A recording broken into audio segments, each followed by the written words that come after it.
Okay, good. So we can start again. So in the first part of the lecture, we look at risk and return, which essentially covers chapter 7 in the text. Uh, and you would have recalled me mentioning diversification a lot in some of the earlier lectures. And when we look at when we undertake diversification, is essentially to spread your risk between, in the case of two stocks, or if it's more than two stocks, among many stocks, so that if there are events in the market that are adverse, your wish is that all those stocks wouldn't be affected simultaneously. So a diversification really means how you spread your risk so that, in the hope that all your stocks wouldn't have downside effects simultaneously. All right. So if you look at what is happening currently, if you were to hold, any stock in the travel industry, whether it's cruise, whether it's airline travel, you would expect that the returns on, and even the prices on those, well, when I say returns, I mean, well, your potential returns being both dividends and the price now, if you were to sell those shares, would decrease, right? But if you would have held shares in the pharmaceutical or the health and safety, personal PPE industry or companies who produce those items, then you would expect those to go up in the hope that the appreciation in those shares, the returns in those shares would have offset, if you had shares in the travel industry, the downturn in those shares. So when we speak about diversification, that's essentially it in a nutshell, right? And we look at, or we try to measure diversification by calculating its variance, so which is the spread from the mean returns of your portfolio. So let's say you have a portfolio of with a mean return of, let's say, 10%, and maybe the variance is just about 15%. You'll expect either the worst that it could possibly go is plus or minus 15% around that mean. Right? So that's what variance really looks at, and it's a measure of volatility. As a corollary to variance, there's standard deviation, which is essentially the square root of the variance. Again, what this one tries to do is to, as it says, standardize that dispersion around the mean, right? And if we look at an example of variance and standard deviation, so this first example is if Eugene estimates that the following returns for an investment in stock in SEBI Inc. is 10% in year 1, 20% in year 2, and 15% in year 3. What is the variance and standard deviation of the expected returns? And I've proffered essentially two approaches. So we can do it the long way, which is essentially to list the year, the return that you estimated, and then we find the mean of that return.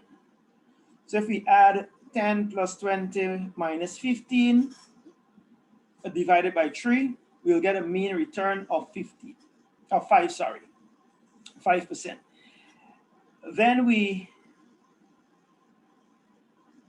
calculate the deviation from the mean for each one of the year's returns. So we go 5 minus 10 give you 5. 5 minus 20 minus 5, sorry, it says 10 minus 5 give you 5, 20 minus the mean of 5 give you 15, and minus 15, so that's a loss of 15 minus a mean of 15 will give you minus 20. And then we square those deviations, we add them, divide them by 3, and that will give us the variance for these returns. So you'll end up with 216.67. And then to get the standard deviation, we just find the square root of that. All right. And that will measure the variance in the standard deviation, will measure how far we could possibly be around this mean return, right? A couple of things to note is that a large variance indicates that the returns could be, as I said, far away from the mean on either side. And a smaller variance indicates quite the opposite. So it means that you will cluster more around what the mean return is, right? Or the mean return that you would have calculated. And of course, a zero variance indicates that all returns are the same and hence they're equal to the mean. Are there any questions? So the critical thing here to understand is what the variance. Right. So the critical thing to understand here with regards to variance and standard deviation is that if there's a large variance, it means that the possible returns that you get will be farthest away from the mean, and that could be either side of the mean, both plus or minus, right? If there's a small variance, it means that the probability or the possibility of you getting a return that is close to the mean is more plausible. And if there is zero variance, it means that all the returns are the same and hence they're equal to the mean, right? So ideally, if you are risk averse, meaning that you don't like risk, you would like variance standard deviation to be close to the mean. If you're someone who likes speculation, then you could go for a portfolio that has a larger variance around the mean, simply because in your wish, and of course you might be an optimist, that you look on the upside of the possible returns, right? So that in that case you can get a windfall. Of course, the opposite is also true when the variance is large, that you can get hit really badly and suffer significant losses. Right, so just to repeat that, if you're a speculator, you wouldn't mind large variances in the hope that you're on the better side of the results when the results are known. So you will have a large windfall. And if you're risk averse, you would prefer a portfolio that is closer to the mean, right? So small standard deviation. Excuse me, sir. So this is, go ahead. How do we get the standard deviation? Right, so in the question here, you're given year 1 to 3 return, right? So this is year 1 to 3, and these are the returns. You strike the mean of these returns. So you go 10 plus 20 minus 5, and you divide that by 3, and you'll get a mean return of 5, right? Then you take the expected return of each year and minus it, and minus the mean return from it. So it's 10 minus 5 will give you 5, 20 minus 5 will give you 15, minus 15 minus 5 will give you minus 20. So this is the deviation from the expected return. And then you square this. So 5 by 5 is 25, 15 by 15 is 225, and 20 by 20 will give you 400. You add these all up together and you divide them by 3, and you'll get the standard deviation of 216.67. And to get the variance of 216.67, and to get the standard deviation, you just square root it, right? So that's doing it the long way. If on Sunday you're required to do a calculation to get standard variance and standard. Excuse me, sir. Yes. Go ahead, Orlando. Where you find the variance by dividing, I think it's 650 when you add up all the square deviance. Right. So right, the square deviation. Yeah. When you add them up, you get 650, and you divide it by 3, and that's how you get the variance. Yes. Get to 16. Right. Repeat that. I lost you there. Oh? I didn't get your Orlando. Yeah, I'm asking about the way how you got the 216. You add up the square deviation and divide by 3. Right, and then divided by 3, you should get to 16.67. And then to get the standard deviation, you find the square root of 216.7. And you should get 14.72. Right? So that's a long way of doing it. But like I've always done in this class, is Hello. to show you how it is done in Excel. So if we had returns of 10, 20, and minus 15 for variance and standard deviation, you can go equal var, and it's var.p. You take the range, close the brackets, and you'll get the same answer. Standard deviation, you can go as tdev.p. Again, you take the same range of values, put them in brackets, and you get the standard deviation. So this is the way of doing it in Excel compared to the long way that I showed you just now.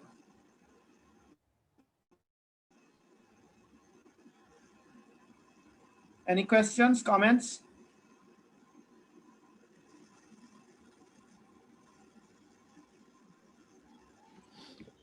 Any questions, comments?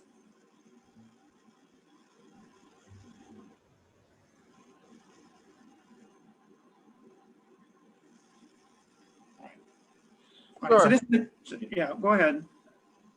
I'm trying to send you a file.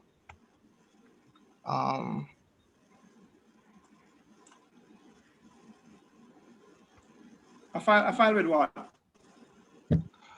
I do want to show you for the variance I see in this textbook. They actually, instead of subtracting by 3 years, they would have did n subtract 1 and then they divide. So it would have actually been they dividing by 2.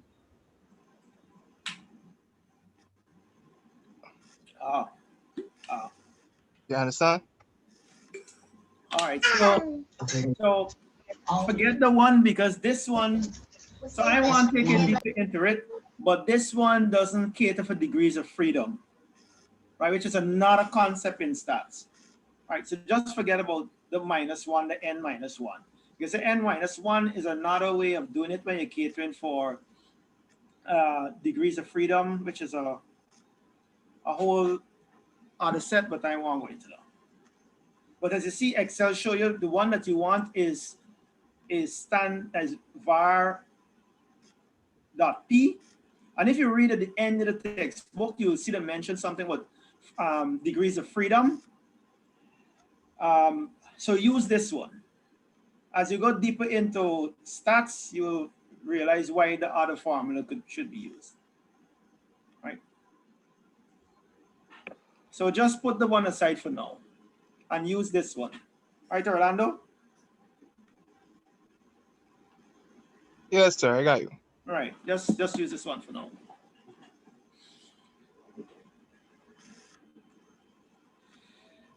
Good, so.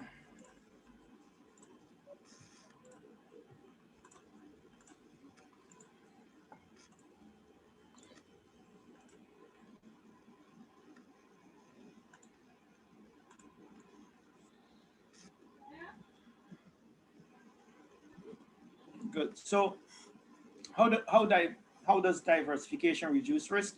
As I mentioned just now, it's just spreading your investments among several different types of stocks. So they can be by industry, they can be by age, they could be by countries, it could be by different categorizations, right? But essentially, what you aim for, is to ensure that they all don't move in the same adverse direction when there are situations that are affecting the performance of those companies that you invest or you buy stocks in, right? So there are two types of risk, or there are two categorizations of risk So there's one which we call the diversifiable risk, or sometimes called the unsystematic or specific risk. But this is a risk that is uh, localized to a particular stock or a particular company. So you can take actions to, I don't want to say completely eliminate, but significantly reduce risk in that particular investment, right? So the company can take actions to reduce those risks that are specific to that particular stock. So for example, in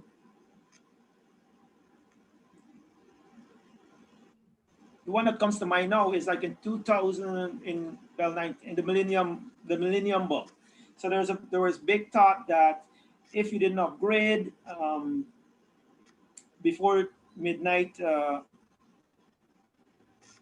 the first day of January 2000, if you didn't upgrade your system, then you could have crashed, right?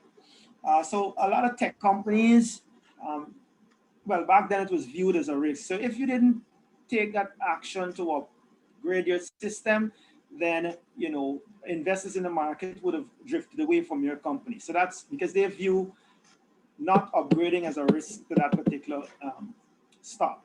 So having an upgrade, then you remove the risk of your system crashing at midnight, 1st of January, right? Midnight or the millennium, first day of the millennium, right? So that's actions that you can take to really reduce that risk.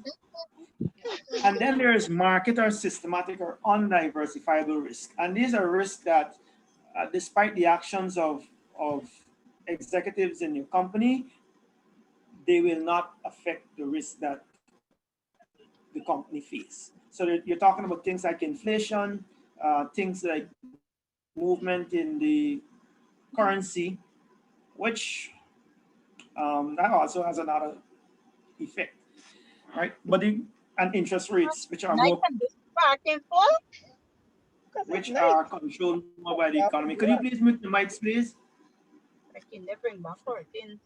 Could you just mute your mics, please? All right. So those market risk or undiversifiable risk, as in portfolio theory, and we look at it, we say, well, okay, there's no actions that you can take that can actually influence it. But that's it well, that's a generally accepted knowledge. But if you would have followed some of the finance news in the past, you would have noted that there were actions that were taken by employees, and I think it was, I can't remember the bank, but this guy was used to be working in the UK. But his actions actually suppressed some of the interest rates in the UK and really impacted some of the things that went on in the European market. So if I'm sure there are going to be studies that really are going to dispel this eventually. And as I mentioned to you in one of the earlier lectures, there's something in academia called falsifiability. So all the things that are held as knowledge now, they're held in something that you call a fragile state. So they will at some point, or it is expected that in some point that they'll become less plausible and proven wrong, and stronger knowledge will take the place. But as we are now, we consider risk in two categories: diversifiable and undiversifiable. Diversifiable are those risks that specifically affects a particular stock, right? And they can be eliminated by the actions of the managers of those companies. And then there's market or systematic risk, which affects all stocks simultaneously. And despite the actions of managers, they'll have no impact on those risks. All right. So that's the accepted knowledge that we have now.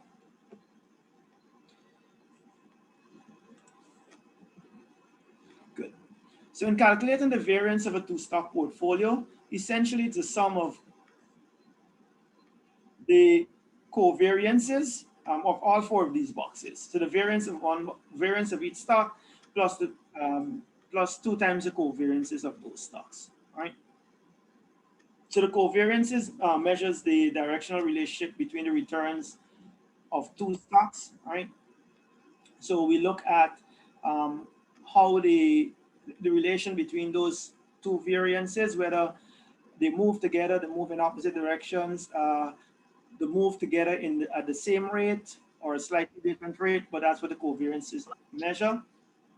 A positive all right. So a positive covariance means the asset returns move together, meaning they're moving in the same direction, and a negative covariance means they move in opposite directions. So they're inversely or conversely related.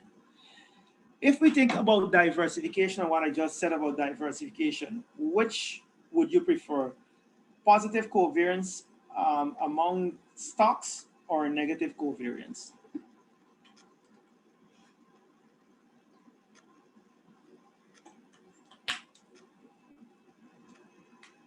Right. So think about diversification. What I just told you about diversification. Which would you prefer, or which one would say that you've diversified your portfolio? A portfolio with a completely positive covariance or negative? Sorry, one with a negative one. I didn't get that. Could you repeat? A negative one, sir. All right. Anybody else has any other idea? Or why we would want it to be negative?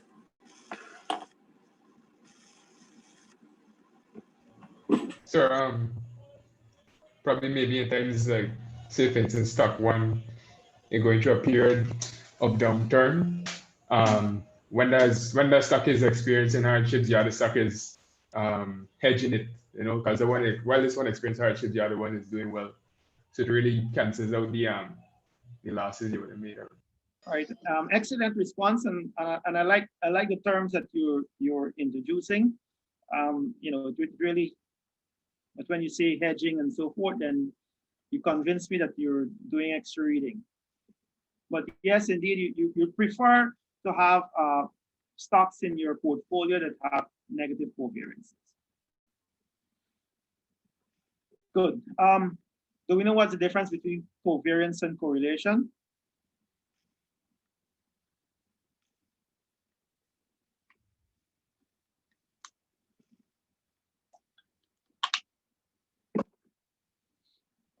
So covariance is the relationship between two, so how they move together, and a correlation is how one directly impacts the other. Good. So we'll make sense of all of these letters and so forth as we go on. So in this example, we say, suppose you invest 6% of your portfolio in Southwest and the remainder in Amazon. The expected return on your Southwest investment is 15%, and Amazon is 10%, and you're asked to calculate the expected return on your portfolio. So what we do here is just to weight the returns that you have. So if you have 60% invested in Southwest, you'll take 60% times the expected return. And then in the case of Amazon, because it says the remainder, so that will be 40%. You'll take that times the return in Amazon, the expected return of 10%. So you end up with a weighted average return of 13%. So you should note this particular concept. So it's not just adding the two returns and dividing by 2, but it's to properly weight it, right?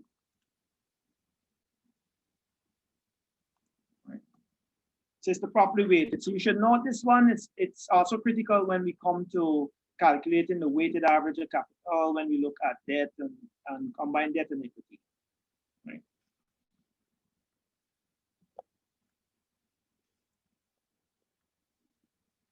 Good. So we continue this example, and we were told that the standard deviation returns was 26.6% for Amazon and 27.9% for Southwest. Assume a correlation coefficient of one, and you have to calculate a portfolio variance.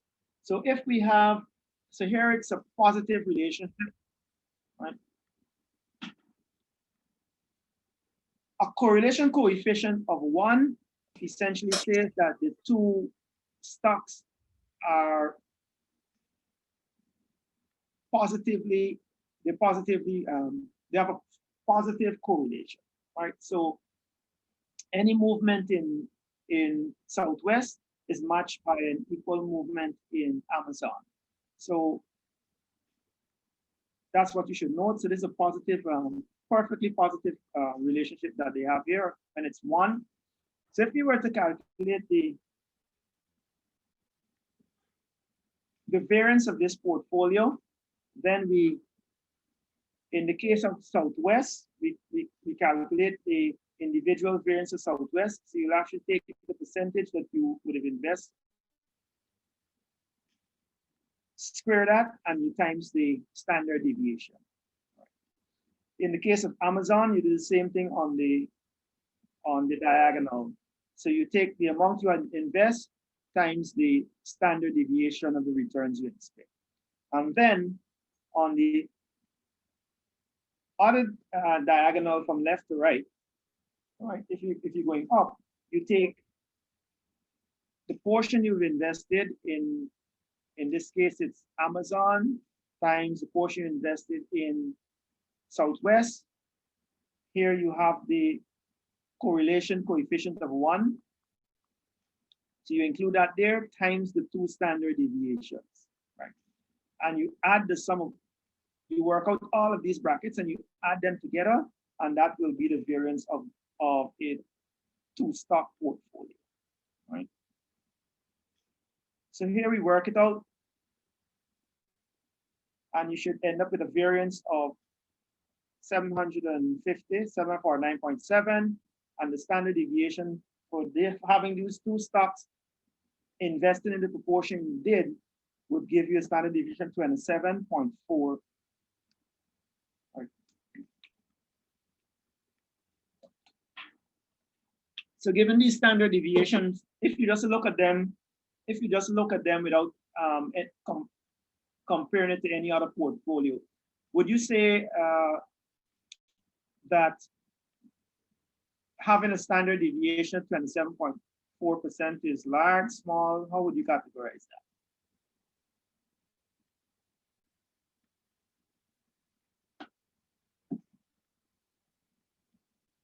So essentially, if you invest $100, you could get a return of 127.4 or 72.6, somewhere in that band.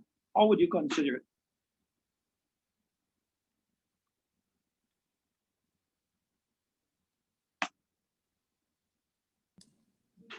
Any feedback?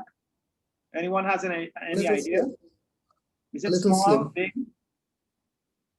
Yeah, a little small, on the small side. All right, but of course, if you get up to, I mean, so it depends on the absolute value of the investment too, right? So if it's $100, it might be all right. But when we start getting to a couple millions, you might say, oh no, it's too big for me, right? Good.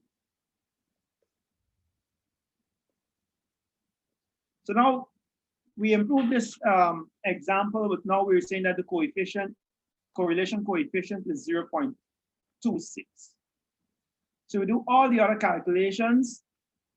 So this is the investment in Southwest times the expected standard deviation multiplied by, so we square the investment in Southwest times the standard deviation square for that same stock. We do the same thing for Amazon, and then we work out the covariance 2 times. So this is a covariance 2 times. And here now we have the correlation coefficient coming to 0.26, right? So as a result of that, we see the variance going down to 486.1, and the standard deviation also went down to 22%, right? So we come from perfectly correlated to being a fraction, so we're just about over 0. So we're just about 0.26, and we see that the variance becomes smaller and the standard deviation is reduced. We followed up by another example, which now says that the correlation coefficient is -1. So we have 2 examples in the third so far. So we came from 1 to 0.26, 0.26, and now we're -1. So they're perfectly negatively correlated now. And you see, by them being negatively correlated, perfectly negatively correlated, we have reduced the variance, right? So everything in the calculation remains the same except the correlation that we change. This has now gone down to 37.2, and the standard deviation is 6.1%. So this is why, this is in these examples, it shows you why having stocks that are negatively correlated will reduce the variance and the standard deviation. And just to hit on the point, the variance and standard deviation are measurements of the risk of an investment, right? So they measure the risk of the investment. So those are 3 examples, and you see why diversification in this case here, or not only diversification, but having them negatively correlated will reduce the probability or reduce your exposure, right? Reduce your risk specifically. Any questions? So, sir, depending on if we want to take the risk or not, would determine if we would take a negative variance or standard deviation. Absolutely. So, absolutely. So it's your appetite for risk. So you call it, so they call it a risk appetite, or your propensity on the take risk will determine how you set up your portfolio, right? And of course, there are other things that you might have in the background will decide whether or not you want to speculate or whether or not you want to be a risk adverse investor, right? So you want to take the small, so a risk adverse investor is one who will take the smallest, will take the risk, whatever risk he takes, he wants the highest possible returns, right? So you try, or on the other side of it, for whatever return he wants, he will ensure that the risk is reduced to the lowest. Right? Any other questions, observations? Sir, how do you arrive at the correlation coefficient? So the correlation coefficient is something that we call beta, and we are going to calculate it just now. Well, at least a simple calculation. But for now, it's given to you. All right.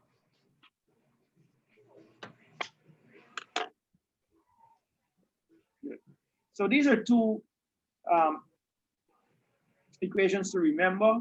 So this is investment in project 1, the return, all right, so this, or the proportion of the investment, the return, portion of the investment in 2, and the return. So that's how we got the expected portfolio return. And then we have now for the variance is the proportion of investment times the standard deviation. We square both of them and then we multiply them, we find the product. And in the second one is the proportion of investment in the second stock. We square that times the standard deviation of that second stock, plus the 2 times the correlation among those stocks, or between those 2 stocks, right? So these are the investments, the proportion of the investments times the correlation coefficient times the 3 standard deviations of the. So those are the 2. Those are the 2. Caillou will probably sit in the wheel. Caillou holds Ted very tight. Just then, he hears a. Those are the 2 formulas that you should keep in mind when you have to calculate risk of a particular portfolio. Right.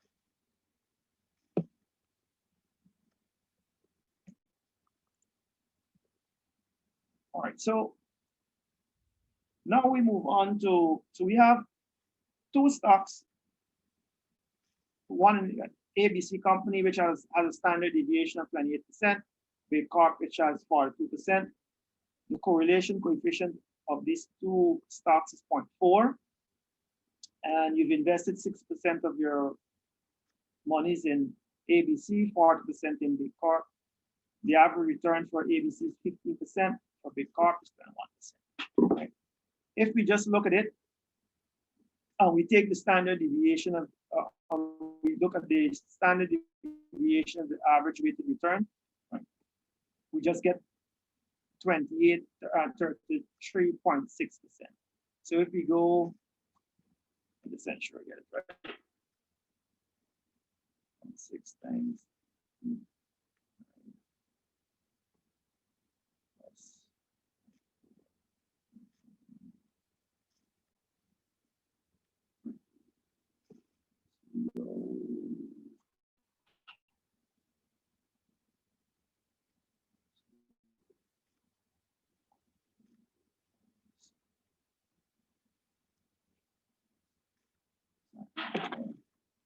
That's why 1 minute to ensure get the calculation right.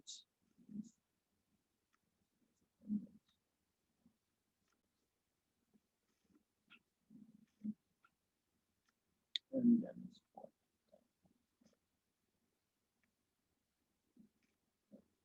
good. So for the first one, we calculated the standard average, the standard deviation equal to weighted average.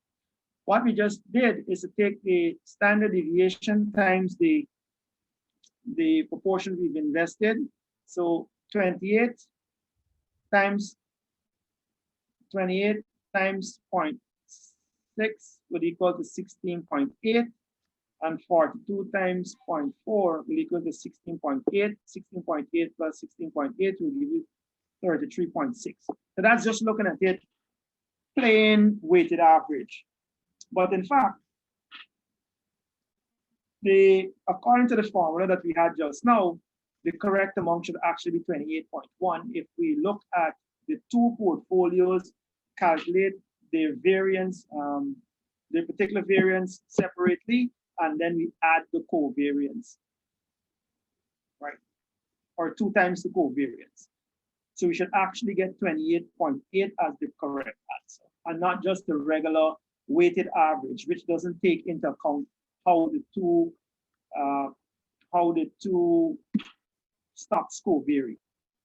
So given the example that we had just now, it's the standard deviation of ABC Corp squared times the proportion of investment there is 0.6 squared plus the standard deviation of Big Corp squared times the proportion we've invested plus 2 times the covariances. So you have, it looks like a couple of brackets missing here. Anyhow, it should be 2 into 0.4, which was the proportion of investment in Big Corp, times 0.6, which is the proportion of investment in ABC, times the standard deviation of Big Corp times the standard deviation of ABC, then times the standard deviation Big Corp times all the correlation coefficients of 0.4, and you should have 28.1. A couple of brackets missing here.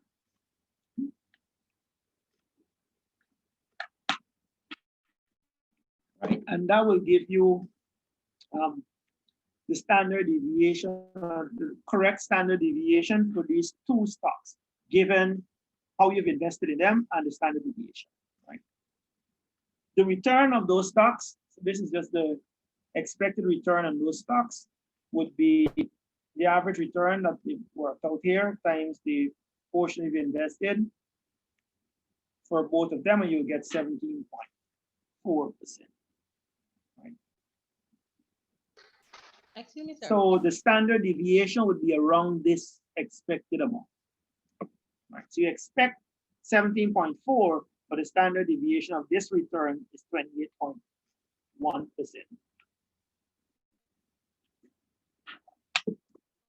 Any questions?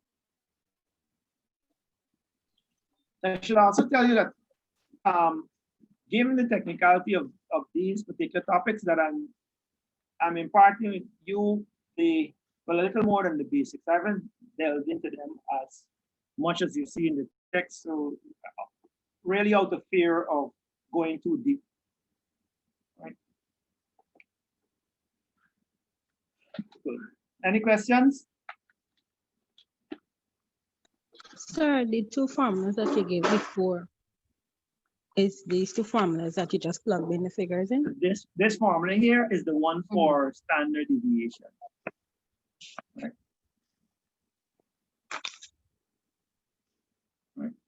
This one is plugged in here. So this one would be here for the portfolio variance. Sorry.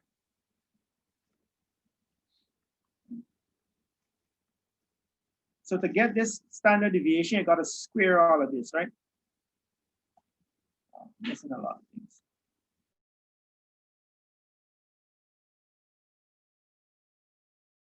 This portfolio variance that we have here, this is exactly this. But remember to get the standard deviation is the square root of the variance. So you'll multiply all of this and then you'll find the square root to get the standard deviation, right? So this, despite us, well, it's missing a bracket here, pair of brackets, but it's also missing the square root sign for the whole function. Right? So just remember that when you're revising, right? The standard deviation, the square root of the variance. And what we have here is just the variance. Right? So remember, Sir, and you said the P is the proportion? which P? The P in the variance Here? formula. No. Coefficient of the two stocks. Right. These, the X's are the proportion of the investments in the particular stock, and these can't remember what you call them, theta's, I think. I can't remember the Greek. But these stand for standard deviation, and these are the standard deviation of the two stocks. Good. Any other question? So for your and essentially ask to calculate this. Couldn't be anything tricky. But these might be the giveaway ones. Good. So any other question?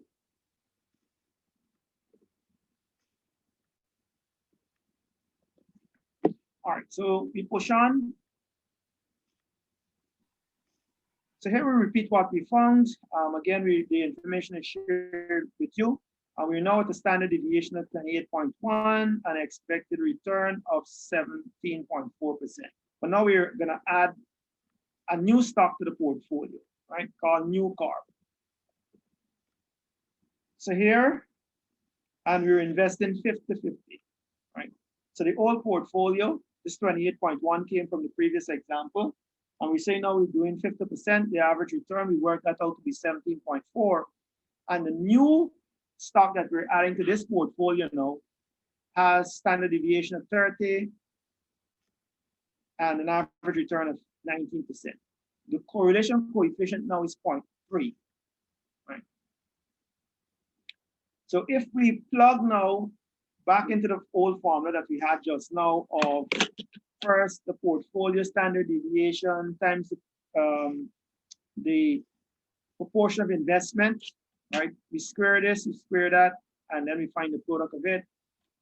We do the same thing for new carp, and then we go and we find the covariances of the two stocks, which would be the standard deviation times the proportion of investment multiplied by the standard deviation times proportion of investment for all two stocks times the coefficient of the covariance, the correlation coefficient, sorry, of 0.3.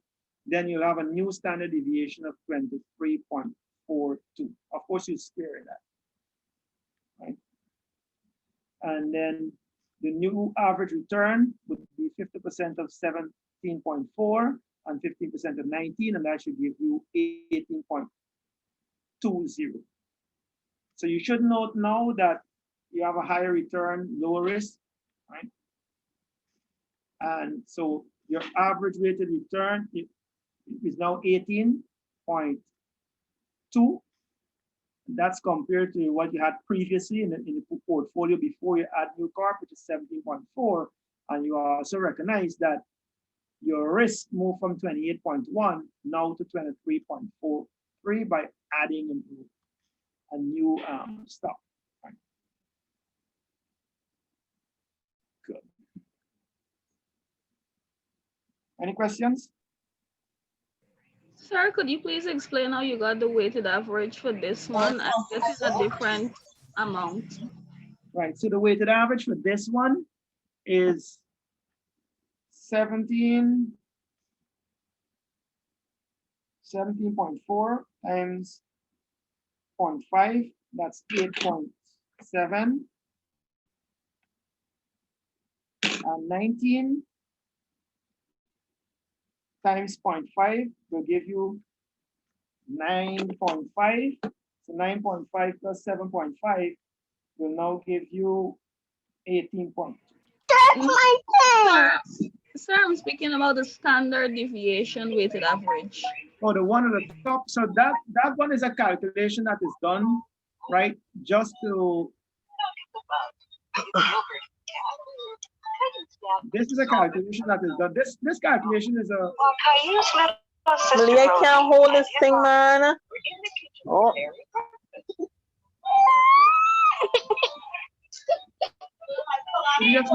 Come lie down. Come lie down. Mommy want to concentrate on the class. You just mute the mic, please.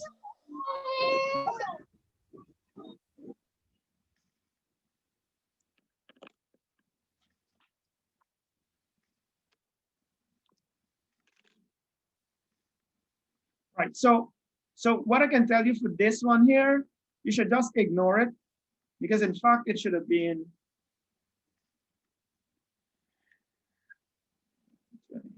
So I'm getting 29.05. Right, and that'll be correct. So this is copied directly from the text. I didn't check it back. But this one is certainly incorrect, but that's not the right one. Right.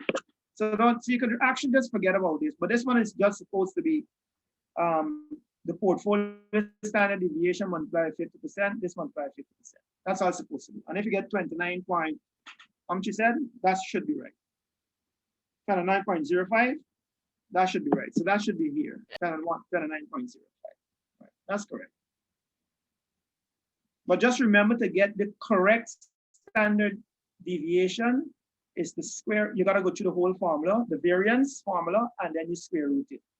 So just remember, it's the standard deviation. In this case, it's the standard deviation of the portfolio squared times the proportion of investment squared plus for new car, the standard deviation squared times the proportion of the investment squared plus 2 into the bracket of standard deviation portfolio times the percentage of the investment times the standard deviation in CARP times the portion of investment times the correlation of coefficient.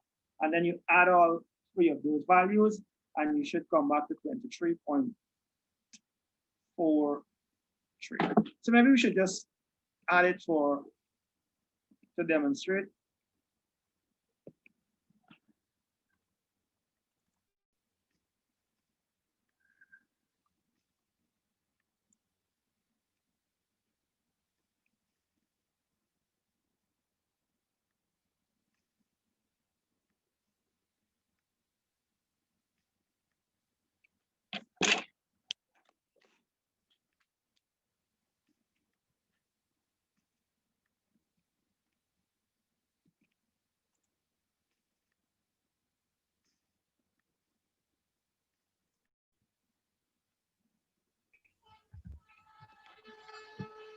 Seems like the program not responding now.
not sure what's happening this afternoon, but technology is really giving me lashes. All right, so let's do it in Excel. So when we broke just now,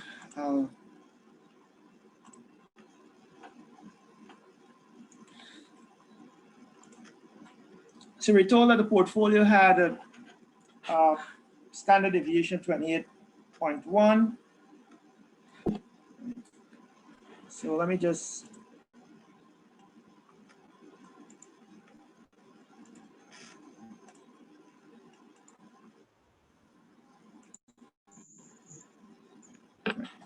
all right, so it's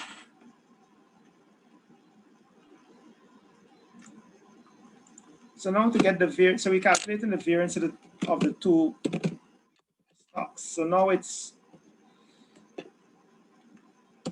the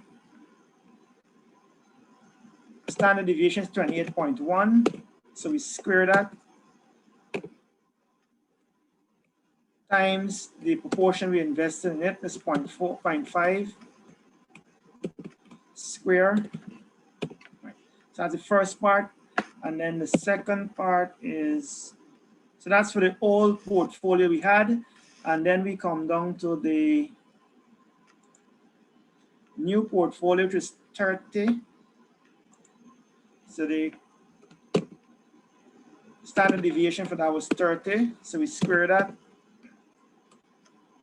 times the proportion of investment, which is 50%, square that. So that'll take care of the two variances. And then we add 2 times the covariance between the two stocks. So that'll be,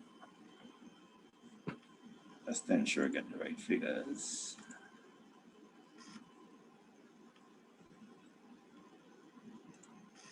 That'll be 28.1 times 30 times 0.5 times 0.5 times the correlation of coefficient, which is 0.3.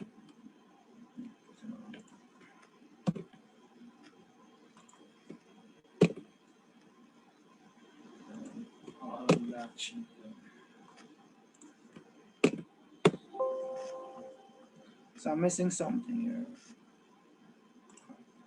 That should be it. And then we should be able to find the square root of that. So that should be the variance, and then the square root.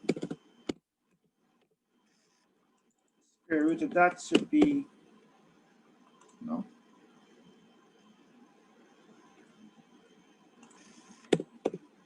23.42. So that's how we work out. So what we get here is 23.43. So that's how we work out getting the variance of that. So if we go through bracket, it's the old portfolio we had, we square the standard deviation of that, then we multiply the proportion which we invested it, square that, plus the new company standard deviation, we square that, multiply by the square of the proportion we invested, plus 2 times the covariance. So to get the covariance is the standard deviation of the old portfolio plus the standard deviation of the new corp that we're adding into the portfolio times the proportion of the two investments times the correlation between the two investments. And this will give you the variance, and the standard deviation is 2 times the variance. So we get 23.43, which is exactly what we show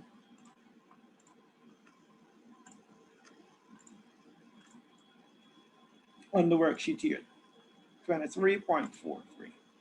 All right. Any questions?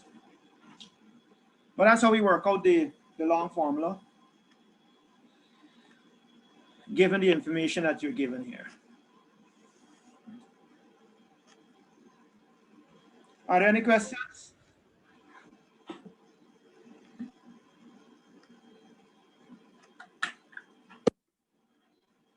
All right, so let's push on. So market risk is meant, So the risk, so what we just calculated was the things that we can affect, right, by combining different stocks. And now we're going to calculate what we call the market risk, which is beta.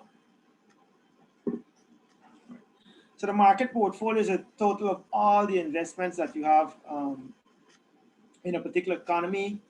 And of course, they're expressed in certain exchange. So you have the Standards and Poor's Composite and NASDAQ and so forth, right? So beta is the sensitivity of a stock's return to the return of the market. So beta looks now at when the market moves, how much your stock will move, right? So in this case that is given here, you say for every 1% change in the market, then your particular stock or the portfolio that you have, that particular stock will move by 1.47, right? So it's a relationship between the portfolio, the market, and that particular stock that you have, right? So every time the market moves 1%, in this case, your stock is expected to move 1.47%, right? So that's what beta look at. So we look at how you calculate beta. So this, I'll just walk you through the example. So here you're given in column, so you have, it's done in months, right? So you're looking at a 6-month period in column 1. In column 2, we have the market returns for those 6 months. We strike an average return for those 6 months. So we take all these values, we strike an average, and we get an average of 2. So that's the market. And then we look at anchovy Q, which is a particular stock, right? We have the same correspondence figure for anchovy Q. So we look at the return over those 6 months, and then we find the average. Coincidentally, the market average and the average of this particular stock is the same, 2. Then we calculate in column 4 the deviation from the average market return. So we take the market return minus 2 and we calculate the deviation. So in month 1 is -8 minus 2, you get -10. Month 2 is 4 minus 2, you get 2. Month 3 is 12 minus 2, you get 10. Month 4 is -6 minus 2, you get -8. Month 5 is 2 minus 2, you get 0. And month 6 is 8 minus 2, you get 6. Right. So there's a deviation from the average market return. And you do the same thing for the anchovy Q. Right. So that will be the first month, minus 11 minus 2, you get 13. Month 2 is 8 minus 2, you get 6. And we work our way right down. Right. Then we square the deviation from the from the average market return. So we look here and we square them in column 6. So column 6 represents the square of the deviation from the average market return, which we found in column 4. We square that. And to get the variance, so we square this divided by the number of months, and we'll get the variance. So the variance would be 50.67.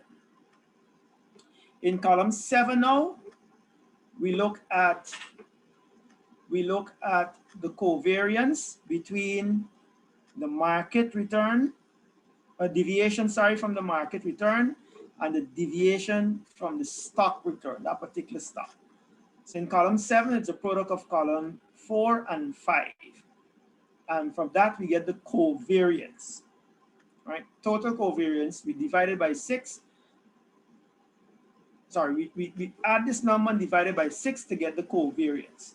And to get the beta is to divide the covariance between the market return and the particular anchovy stock. You divide that by the variance of the market.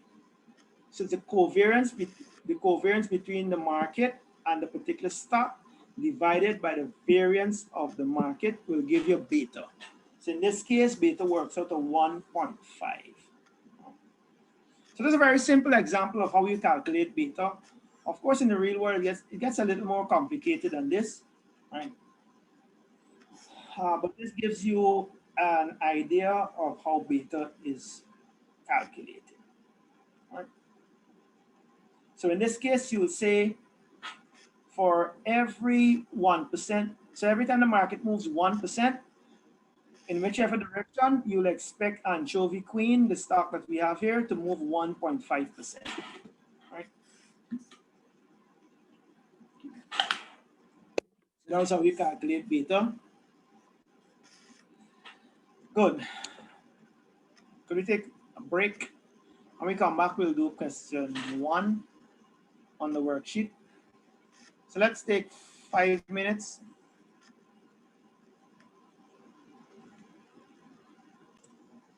All right, so as we go through question 1, which is part of question 17 at the end of the text. So we're asked, it says a portfolio risk. It says suppose that the standard deviation of returns for a typical share is about 0.4 or 40% a year. Correlation between the returns of each pair of shares is 0.3. Calculate the variance and standard deviation of the returns on a portfolio that's equal investments in 2 shares, 3 shares, and all the way up to 10 shares. Sure. Let's walk through the solution with you.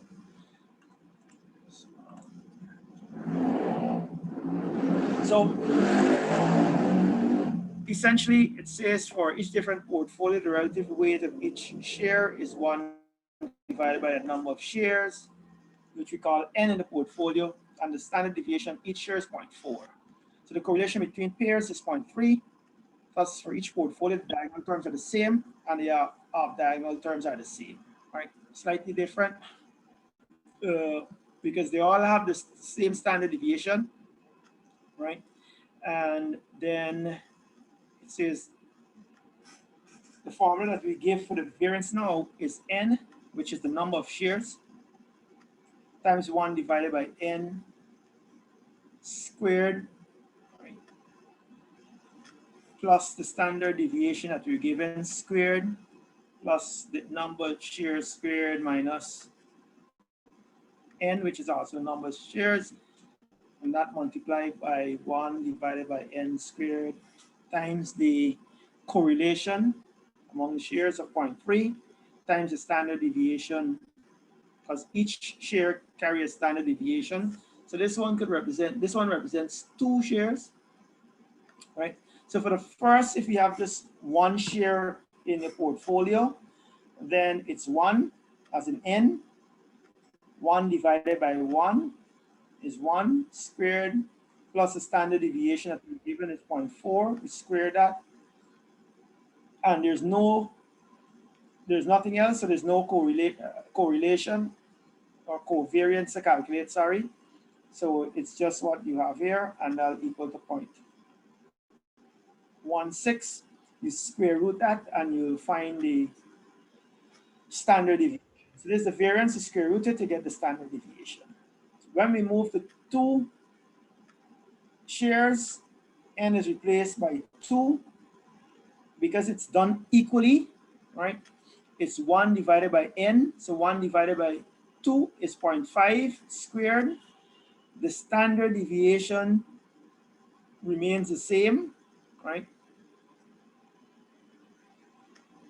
This 0.4, you square that, and then you plus for the covariances, which is 2. So the reason why we're using 2 in this answer here is because everything is done equally, right? For the variance, so this is the variance part of the 2 stocks.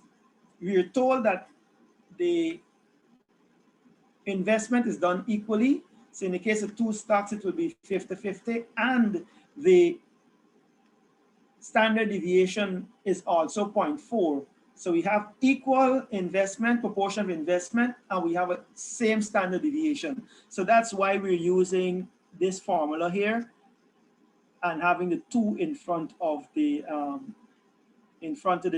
product of these two terms. So essentially what you're saying is 2, the variances would be the same, so it's 2, and the covariances would be the same, so it's 2 times the covariances 2, right?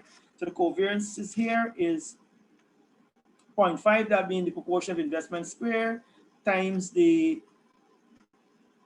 correlation coefficient of 0.3, and it's because it's 2 stock, you have 2 standard deviations of 0.4 and 0.4. So you'll get 1.04 as the variance, you square root that. So, but let's work out what it will be for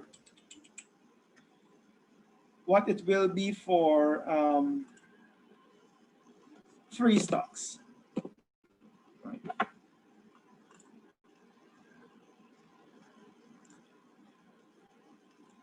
Just ensure it's the formula.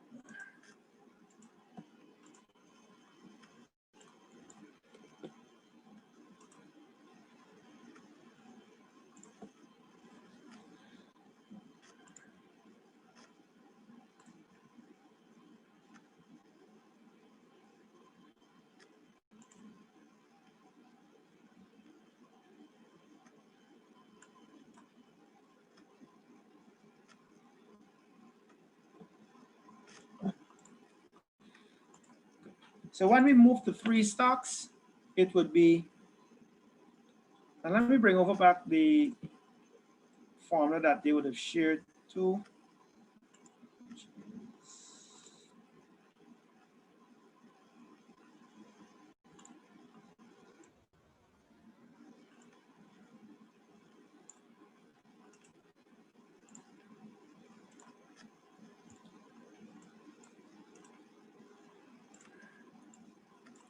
So there's a formula that they would have shared just now, and this is the one that we worked out for 2 stocks.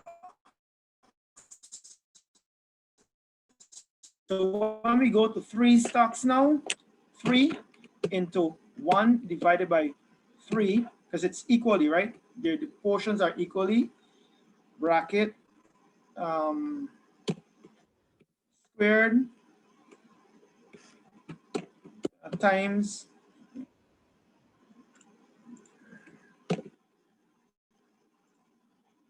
remember they all have a standard deviation of 0.4, so it doesn't matter how many you add, it will always be 0.4, the standard deviation.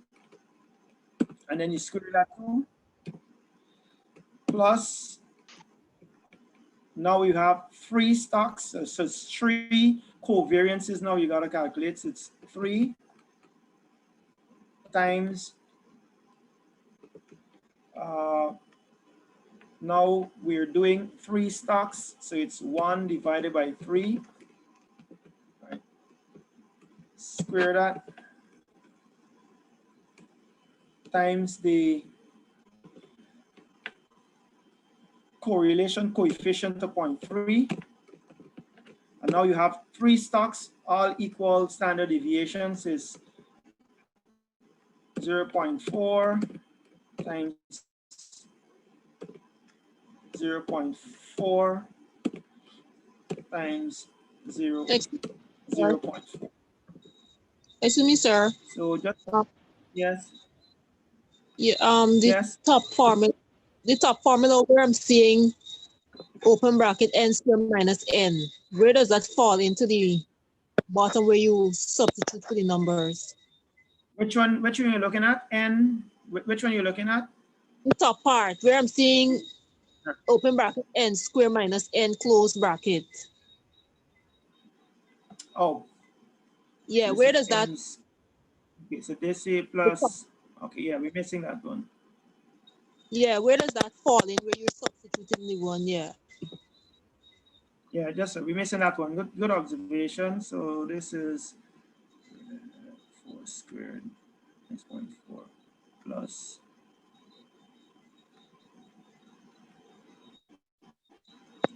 Okay, right, you're correct. Thanks for picking that up. That is bracket n squared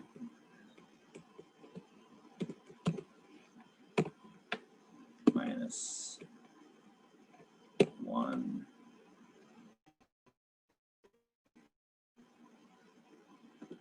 Right, because without that, we would not have gotten the right answer. I think that might still be off. That's n squared. Squared plus 0.4 plus minus 1 times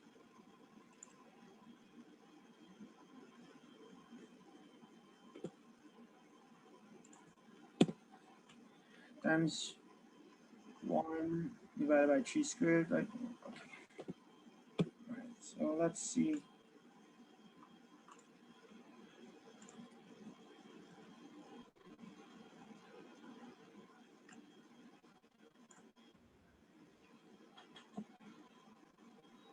Sir, why you have -1 at the instead of -3?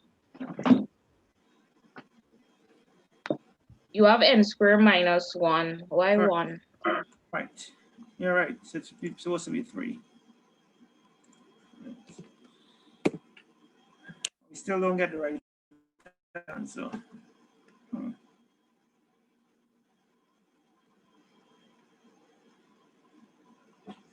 And if we take it out,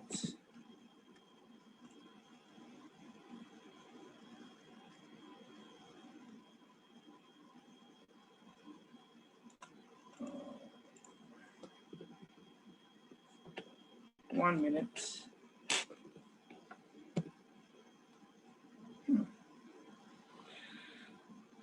All right, let me do it one at a time. So it should be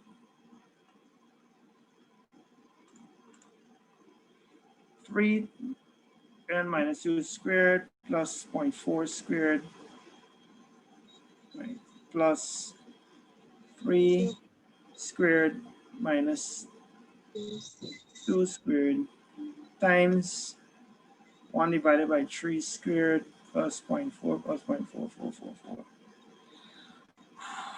I'm missing some brackets here somewhere. So I got 0.08. And that's the right one. So which is the one I'm missing that you have? So 0.885, something like that. 0.0836 I got. 0.85333, something like that. Yes, 0.0836352. That's what I got when I plug in your. That's, and tell me what you did. So I just put in the So I'm missing some brackets somewhere, or put in a bracket or something somewhere, right? That's how you have it. All right. Maybe I should ask you to share it. Maybe I should ask you to share it because I'm missing something. 0.4. 0.4.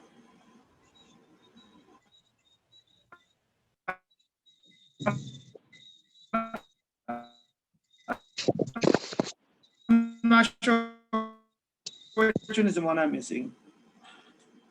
Again, 4 squared plus. Let's see if we do it this way. So that's 3 into 1 divided by 3.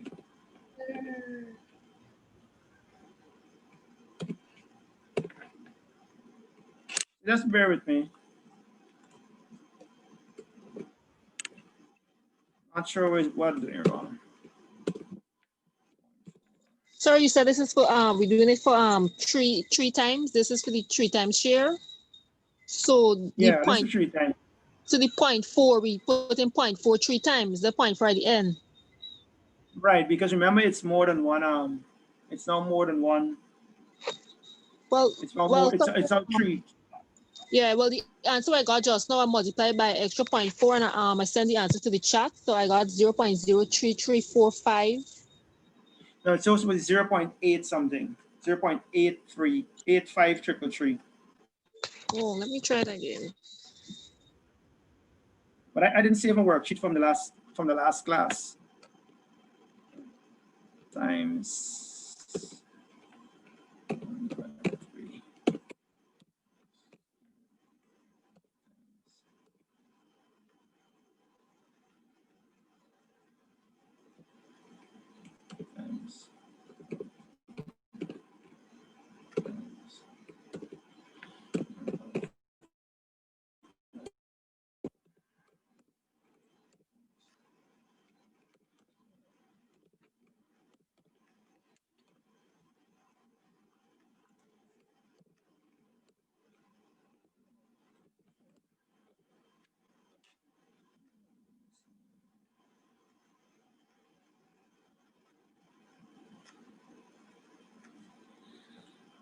Scrap all this and start again from the starting. So the variance is equal to n, which is now 3 times 1 divided by 3, square that, times 0.4 square.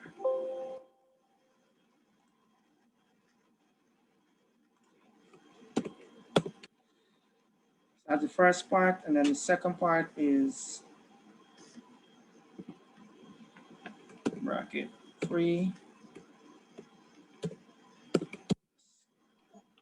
squared minus 2 times 1 divided by 3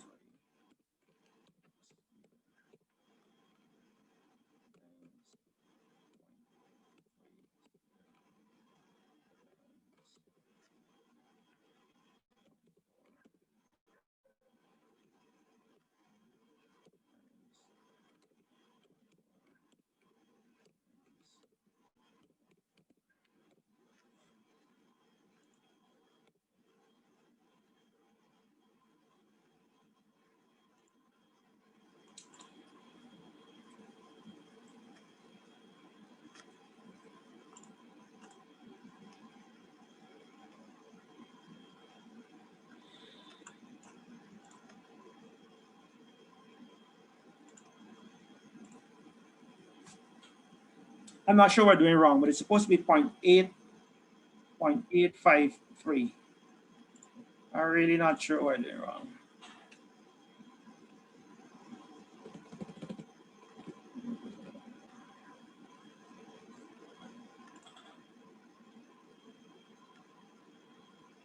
Oh, right. So what we actually did is we put an extra 0.4, but remember it's only,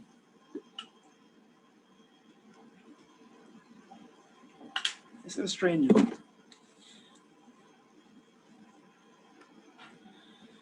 If we take out the extra 0.4, then you'll end up with the answer that they get, which is 0.085333.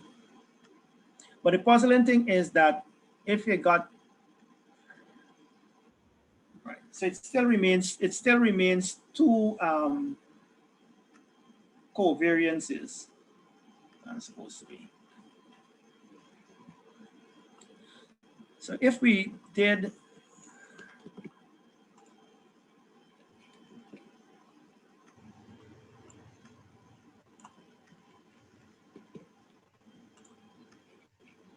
so the thing is that I broke up the formula, and if you leave out one of the 0.4, which doesn't make much sense to me at this point, you'll end up with the 0.08533 as the variance.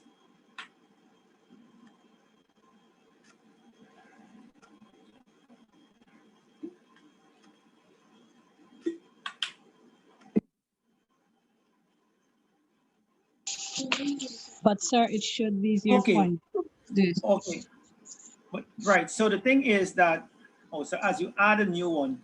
So the thing is that, remember when we did the example first, when we had a portfolio of 2 stocks, and then after we did a portfolio of 2 stocks, we work out that, and then when we add a new, so we treat that as one. So we had a portfolio of 2 stocks,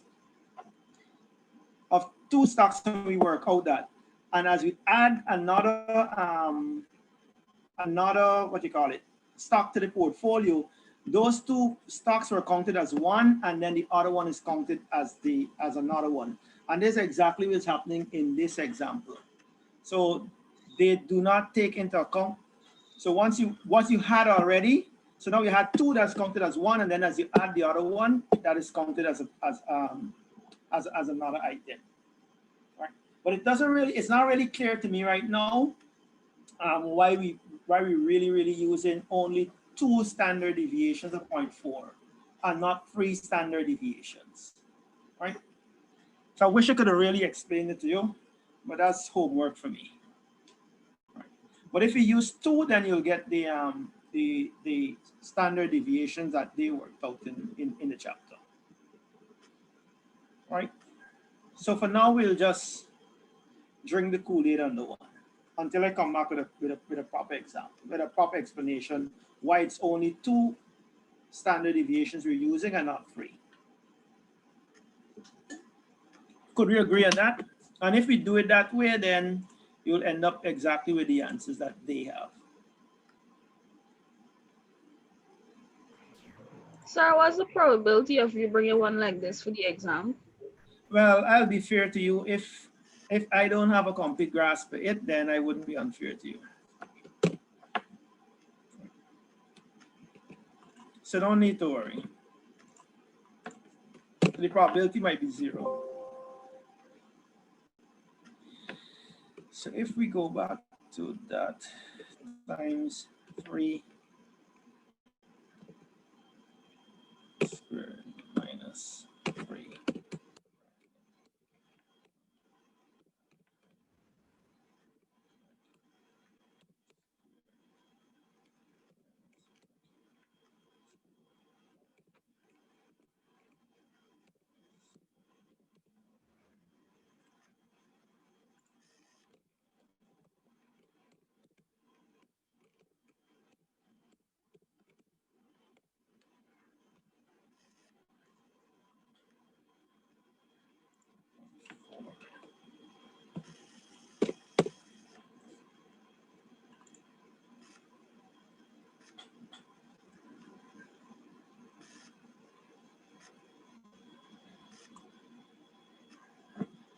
I'm really stuck on this one, I'm sure. Sir, what answer did you say was supposed to be? This one here, 0.8355.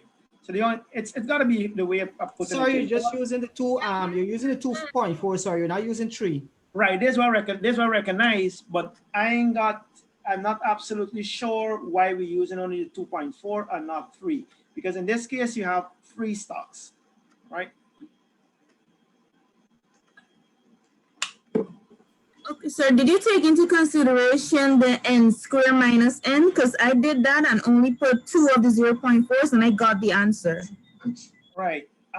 Only, and some of the other, when I put it in Excel here too, I got to break it up into 2 parts. So what I've done is to take this part. So that's here. And then I take this part, which is there, and I add the 2. Because remember, you're adding all the boxes, right? And then I'll get 0.085, which is the answer, right? Sir, but the question referring to only pairs of shares, so the correlation, they're referring the correlation to a pair. So they're only referring to 2 shares at a time. Well, no, it says calculate the variance and standard deviation of returns on a portfolio that has equal investments in 2 shares, 3 shares, and so on, up to 10 shares.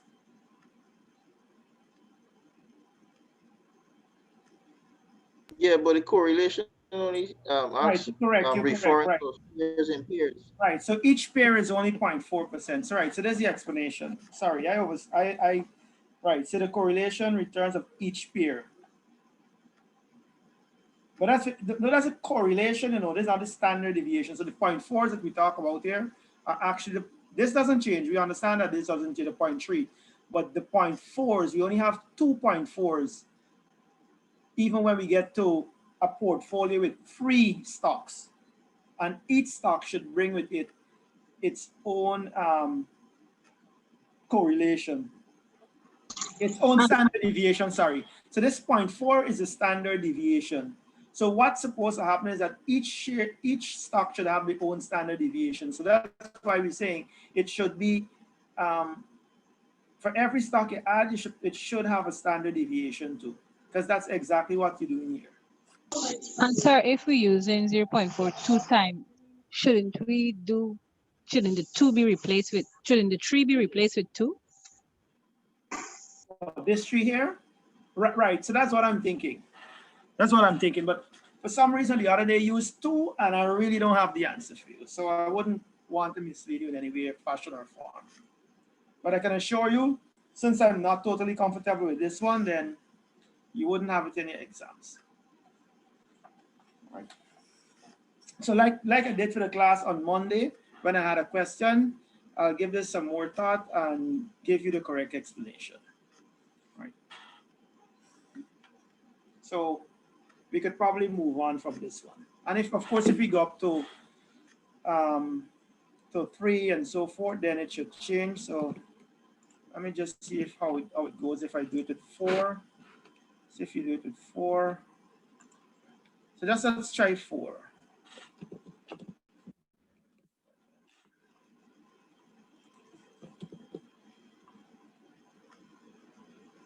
That's 1, and then we add 4.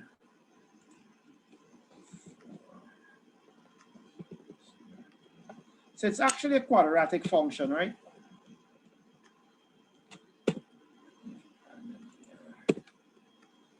So, no, 0.076 is the correct one for it. But again, this one has 4 stocks, but we're only using 2, what you call it, standard deviation. So my best guess at this time is that as we move from 2 to 3, then 2 is treated as one portfolio, and then as you add the other, which remains 0.4, and as you add the other one, it brings a fresh 0.4. So that's the only explanation that I have it now. So as you move from 2 to 3, the 2 is treated as one, and then the new one is treated as a second. And as you move from 3 to 4, then 3 is treated as 1, and then the other one is treated separately. But if you work out here, we get 0.0762, so which is the answer that they have. Well, let me sleep on it.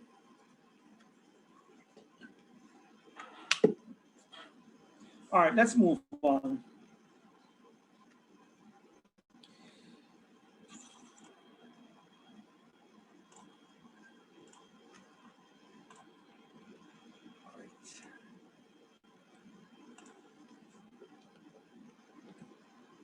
So we go to portfolio theory and CAPM, or capital asset pricing method.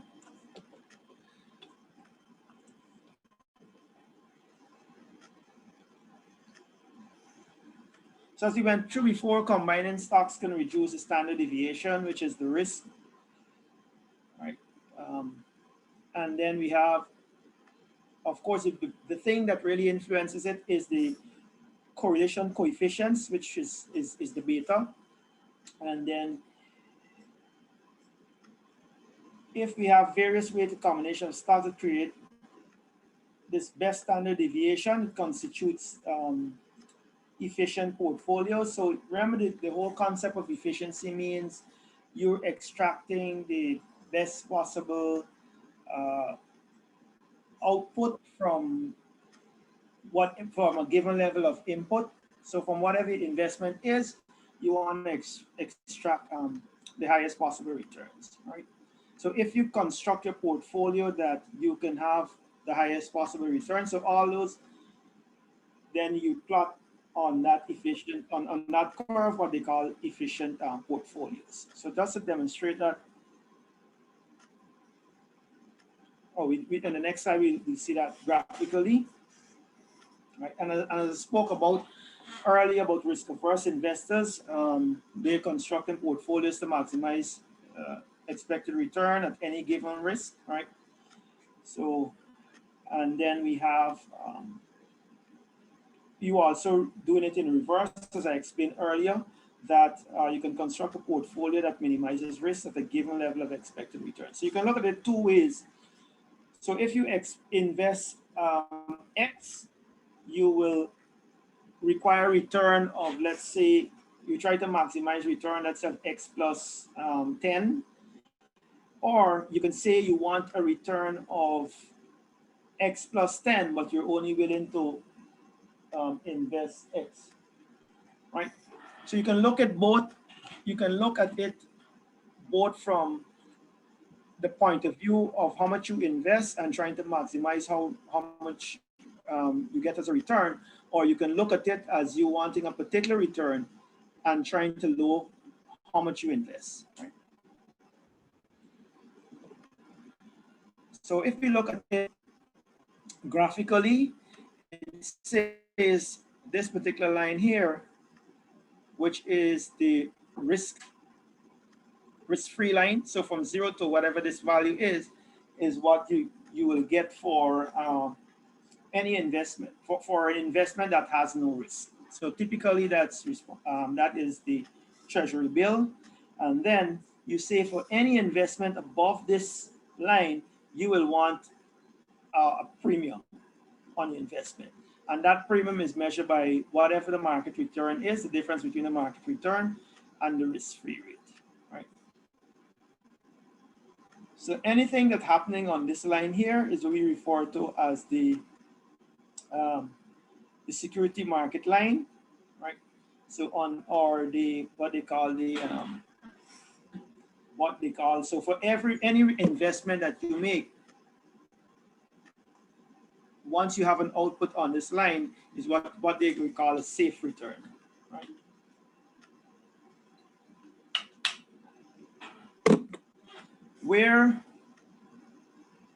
And again, this area is influenced by beta. So how much beta moves by will tell you how much your return will be. Right? And this here, the outcome of this is really what we call the capital asset pricing model. So I've shared it in two ways.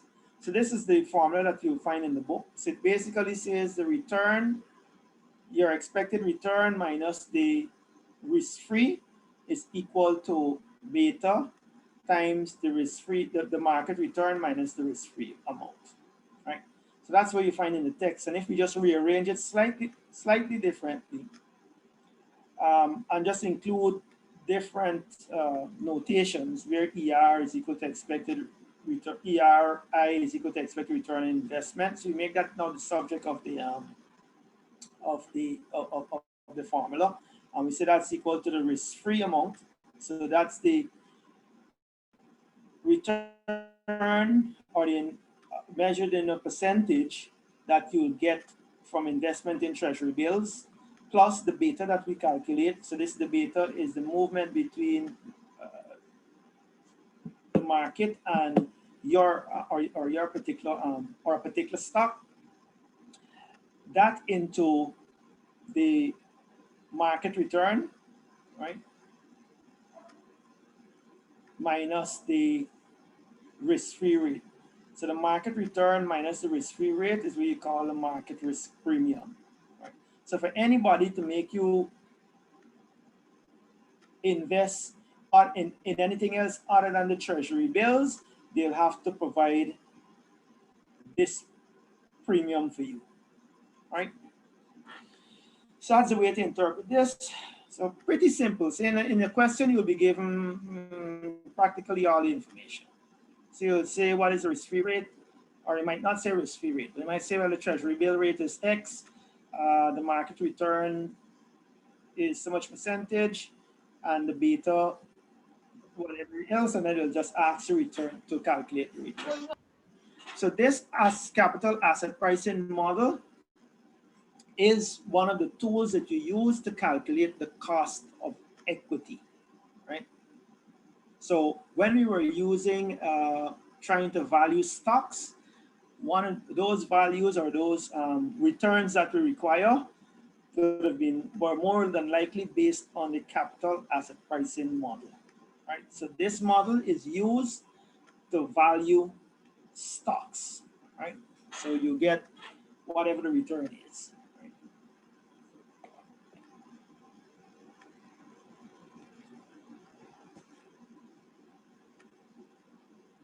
And here are a couple of examples of what we're given. You say for a couple of companies, these estimates of the returns expected by the investors in a particular year are based on the CAPM. You assume that 2% for the interest-free rate and 7% for the risk premium, right? So if the risk premium is 7%, what is the market return?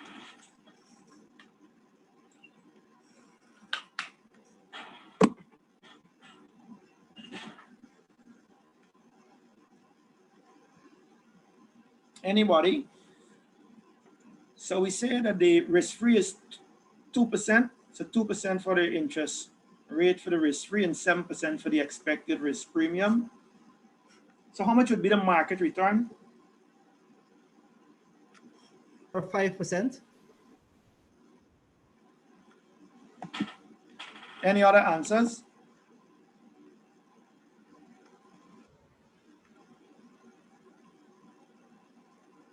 All right. So it's actually 9 because this expression here is Rm minus F, which is equal to 7%. So then if Rf is equal to 2, then Rm has equal to 9, right? So the market return is 9%, risk-free is 7%. So that will give you an expected risk premium of 7%, right? So 9 minus 2, 7.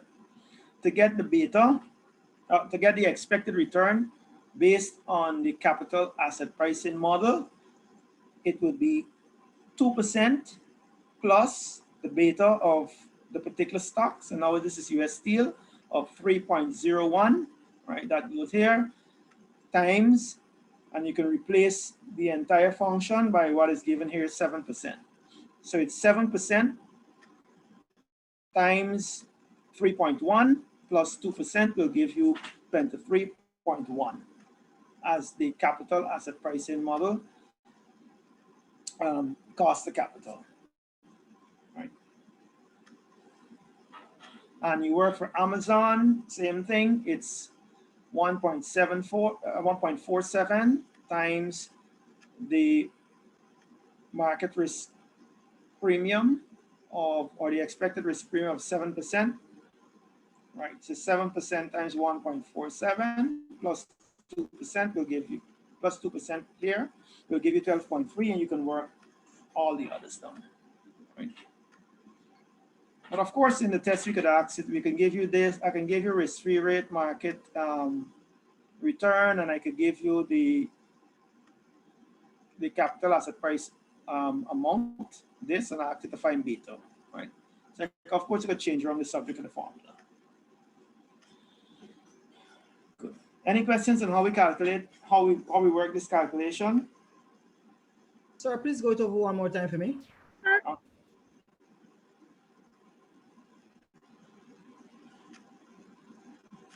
Good. So let's do it in Excel so that you can see it.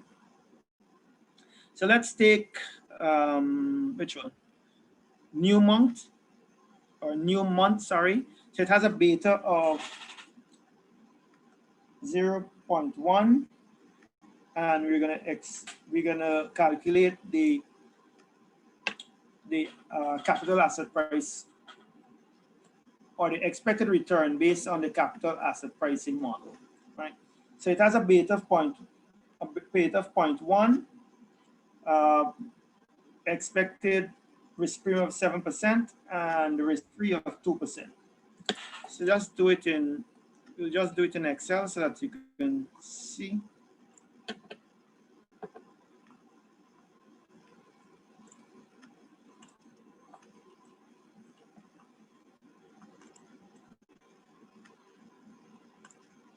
All right, so in Excel, we told it a risk-free. So remember, it is risk-free plus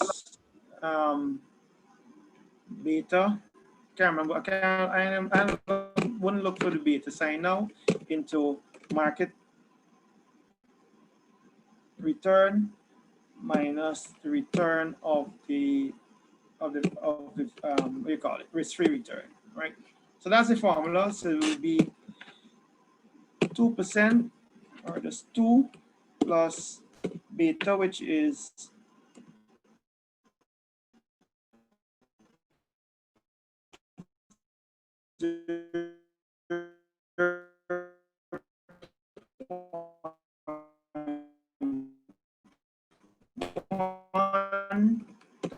times the 7% market premium that we were given, the pricing model, which is exactly what we were given here, 2.7. So that's how you work it out. If we look at Coca-Cola, it would have been 2% which is the risk-free rate plus beta of 0.7, that's a Coca-Cola, times the expected risk premium of 7%, and that would have given you 6.9% as the expected return based on the capital asset pricing model. Right.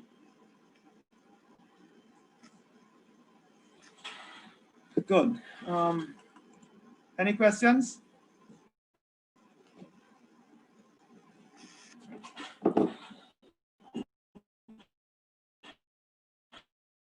Like everything else in social theory, and this one is slightly different. What they do is that they identify the factors that will impact the return on any stock. So, and that factor has a what they calculate is a probability that will occur, and then they add up all of those factors, right? So what they do is look at things such as like inflation, exchange rates. Principally, it's macroeconomic conditions that they look at that will impact the price of a stock, and they assign a particular weighting to that factor. And then they add it all up together to get a required rate of return, right? So, but this one is far less used in finance, right? But we'll work through, I'll just show you an example how it works. Right. So the principal difference between that and CAPM is that it says, or it assumes that markets are not perfectly efficient. So they're saying that during that time, that market is not perfectly efficient, that you could actually make a profit in the market, right?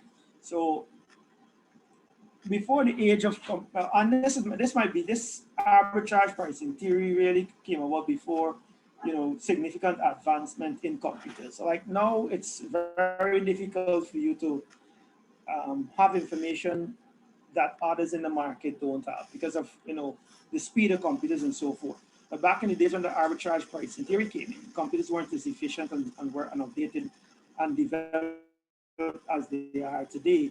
So this theory essentially said that, some people might be in a position where they have better information than the others, and they should be able to take advantage of that and make a profit while trading, right? So let's look at it on an example. So here they identify 4 factors, right? And they have assigned a sensitivity. So this B is a sensitivity of that particular factor, right? And they've assigned how much percent that particular factor will influence the cost of capital. So they're saying the gross domestic product, so that's the first factor they identify. So they have 1, 2, 3 factors. And they also include a risk-free rate. So they don't discount the risk-free rate, so they include the risk-free rate. And then these 4 factors they identify are GDP growth. So they're saying for the expected return, GDP growth will have a 4% impact on the expected return, but the sensitivity to the return will be 0.6. So it's just the percentage times the sensitivity. The inflation, they estimate that it will have a 2% impact on the expected return, and the sensitivity to the market would be 0.8. Gold prices will have a sensitivity of 0.7, and it will impact the rate of return 5%, and the S&P index will have a 9% impact on the expected return, but the sensitivity to the market would be 1.3. So they just weight all of these factors. They estimate how much percentage impact they'll have on the rate return, and then they use the sensitivity, multiply them, add them up, and that's how they calculate the expected return on a stock. This is slightly different, but it's not as developed as Kaplan. So you'll see that in actuality, in calculator, it's pretty straightforward calculations. So the hardest thing is how they came up with sensitivity and how they come up with the percentage impact. But of course, that's beyond our scope in this course. Good. And then we go into risk and the cost of capital. So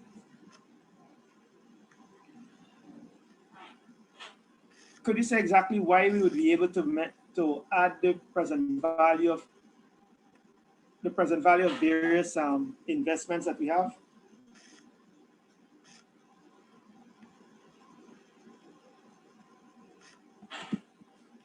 Would anyone suggest why we would be able to add the present values?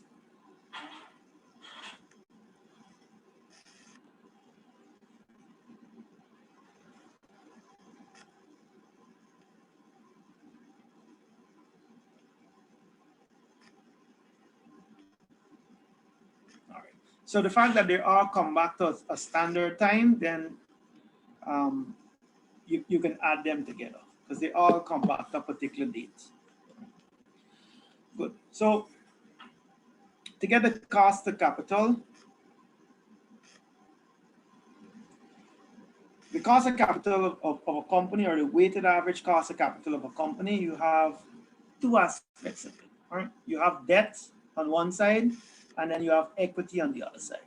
So if you undertake investments that you have both debt and equity, then there's a cost to that debt, and then there's a cost to that equity.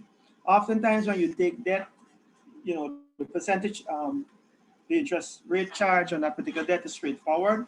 You can calculate that, or it is given to you.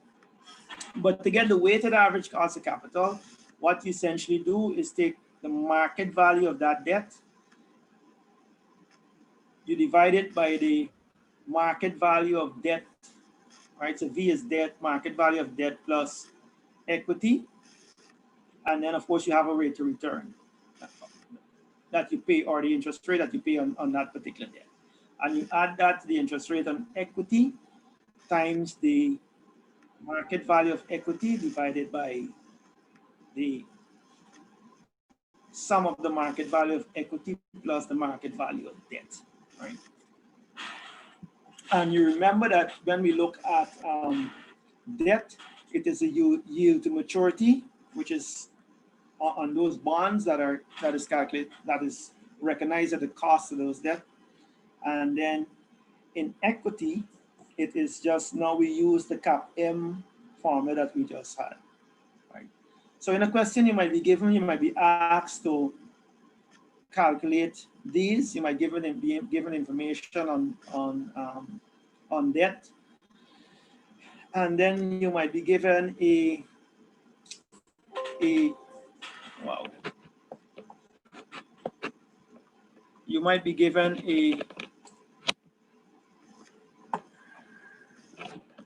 right. I don't know. Some batteries on my computer running low.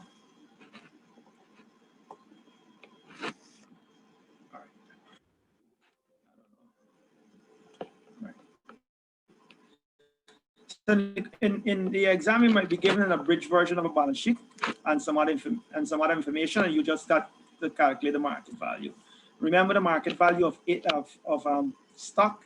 They'll tell you that it is being sold at a particular date for that amount. Right? So just as an example, when you want to calculate the weighted average cost of capital, the correct one is actually the after tax. Tax only affects debt and not equity, right? So to get the after tax rate for debt, it would actually be 1 minus the marginal tax rate, right? And remember, it's the marginal tax rate. Remember when we look at present value of things, we take whatever we have going forward. So everything that was done before is what we consider irrelevant or cost, or whatever was sunk cost. So what is important now is what we pay going forward. So for every dollar that we earn on this investment, it's the marginal taxes that we pay on that dollar is what is critical. So that's why we use the marginal tax rate. Remember, marginal tax rate. So to get the weighted average cost of capital, or the true weighted average cost of capital, or the after-tax weighted average cost of capital,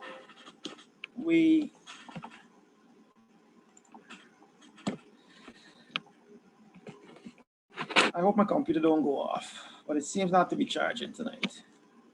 I don't know. All right, so in this example we're given, we say assume the following company A has debt of $30 of an opportunity cost of 7.5%. So the opportunity cost of 7.5% is also the cost of capital or the required return, and it has equity of $70 with a required rate of return of 15%. The marginal tax rate is 21%, calculated after tax weighted average cost of company A. So it would be 1 minus the marginal tax rate of 0.21 times, here we have the opportunity cost of debt, which is 0.7%. And when we add, so we have to find what's the proportion of debt, right? So it so happens that this example is total 100. So to get the 0.3, it is 30 divided by 30 plus 70, right? Because remember, V stands for the total market value of debt plus equity, right? In this case, it's 30 plus 70, and D is the market value of debt, right? So that's how we get 30 here, plus the 15%, which is the required rate of return on equity, divided, multiplied by 0.7, and we get the 0.7 because equity is equal to $70. The market value of equity is $70 divided by the market value of debt plus equity, which is $100, right? So 70 divided by 100 will give you 0.7, and we get an after-tax weighted average cost of capital of 12.3%, right? So as a company, if you're going to undertake an investment that involves both debt and equity, this is the weighted average. This is the what do you call it? The discount rate that you should use in when you present those proposals for approval, or when you do your calculations to see whether or not the project is worth undertaking.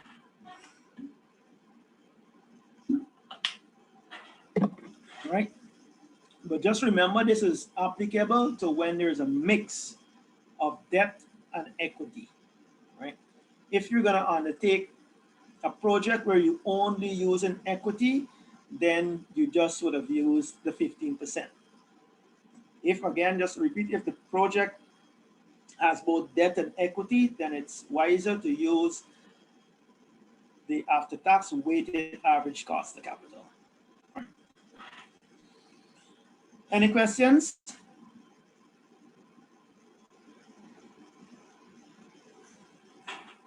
Any questions? All right.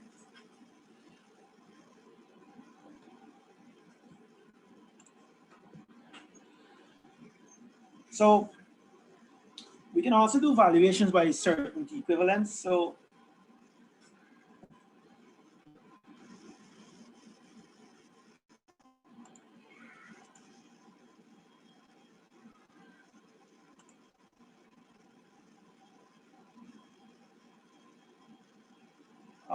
yes, this question is coming. Don't worry. So I've already said, so on Moodle, I've already shared the tips for the exam. I think I did that on Monday, or it might have been Tuesday morning.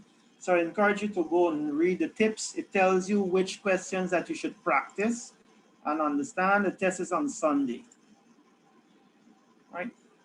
So go to Moodle and read the tips, right? tells you exactly which of the questions you should practice and be comfortable with. Good. So in this example now, we're trying to establish what we call valuation by certainty equivalence. So we see we're given the information project A, we says project A is expected to produce cash flows of 100 million for each of 3 years. Given a risk-free rate of 6%, a market risk premium of 8% and a beta of 0.7, what is the MPV of the project? So the first thing you'll do is to work out the capital asset pricing using the information that you have here. You can use it to work out the capital asset pricing or the cost of capital based on the capital asset pricing model. So here you have the risk-free rate, which is 6%, plus beta, which is 0.7, times the market risk premium of 8%, right? And you work out that will give you 12%. You're given what the cash flows will be for the next 3 years. You discount them at 12%, you'll get a total of 240.2 million, right? So you should be comfortable by now taking cash flows and using the discount factor to find the present value. But we want, so that's the first bit of information we're given, and it continues. It says, now assume that the cash flows change but are risk-free. What is the new PV? So we just worked out this, and now it is 6%. Assume that the cash flows change but are risk-free, right? So now we have the same present values, but we're only using 6%, and the aim is to find what the cash flows will be, right? So in this table, the project or the investment is now is risk-free, so it's only 6% as a risk-free rate. The cash flows, the net present value remains the same, but our aim now is to find what is the cash flows or the nominal cash flows that will give us the same amount, right? So I've worked it out here, but we're going to work it out again just now. So when we're talking about valuation with certainty equivalence, what we found here when we would have done the calculations is that if you ask an investor to invest in a project that has a risk of 12%, they'll ask for cash flow of $100 in the first year. And if you ask that same investor to invest with a project that is risk-free at 6%, he will only ask for 4.6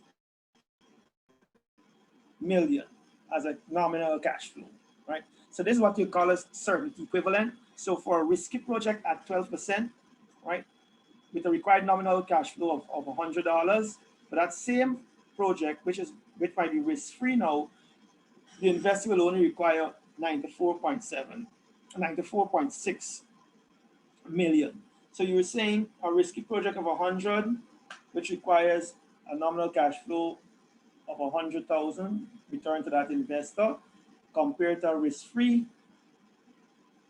investment of 6%, they will only require 94.6 million, right? So that's the equivalent of them.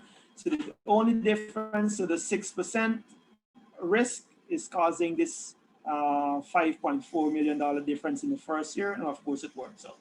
But we'll work out exactly how we end up at these nominal cash flows that they would want, right? So what we do,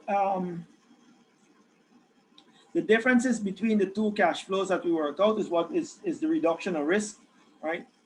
So that extra 6% will cause this amount.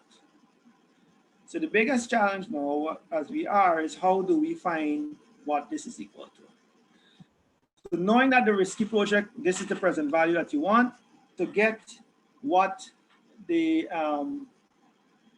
nominal cash flow, so the risk-free project would be, you will take the you'll just work it in the reverse. It's 89.3 times 1.06 will give you the nominal cash flow that we require.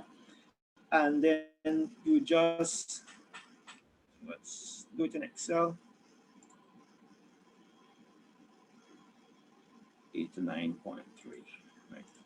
So 89.3 is the discounted cash flow, and we got that from the risky investment, right? So remember that what is critical here is that you want to ensure that your discounted cash flow is the same, right? But what will be different is the nominal cash flow. So your value of money remains the same, but the nominal cash flows will be different because, of course, now we're using a lesser discount factor, right? So they wanted a present value of $89 in the first year. So to get the nominal cash flow, it would. Not seeing it. Are you seeing Excel? No, we're not seeing it. Oh, sorry.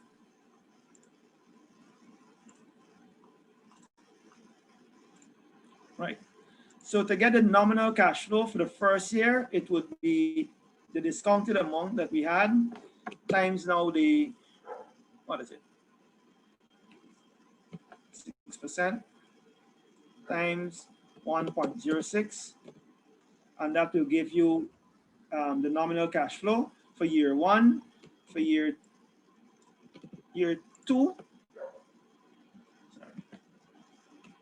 For year two, it would be the same year one cash flow times 1.06 raised to the second power. I think.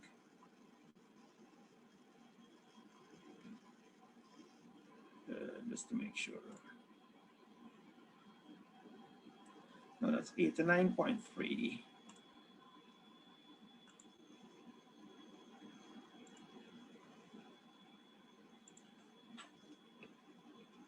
Let's make it 1.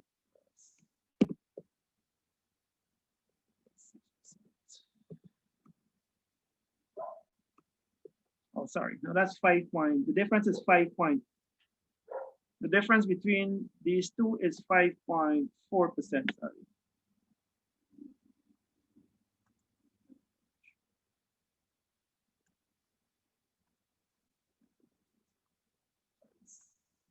%.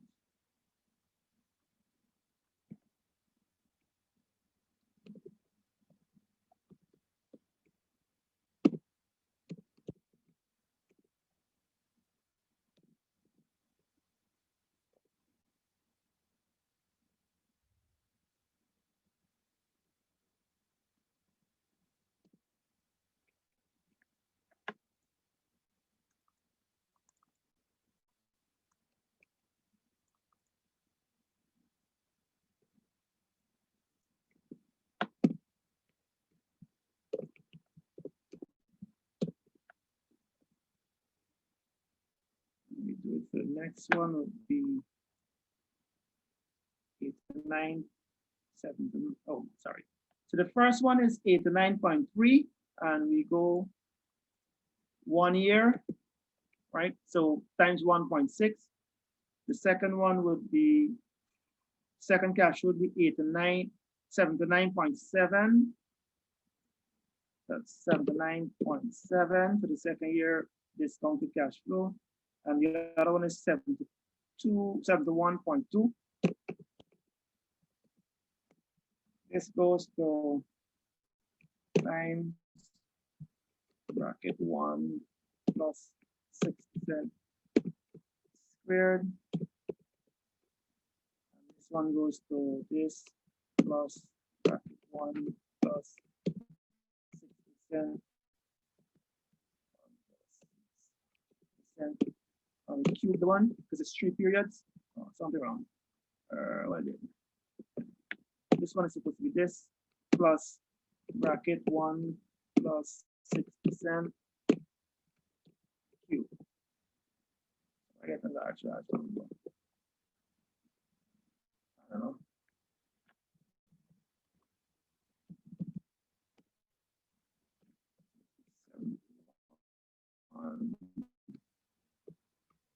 plus bracket 1 plus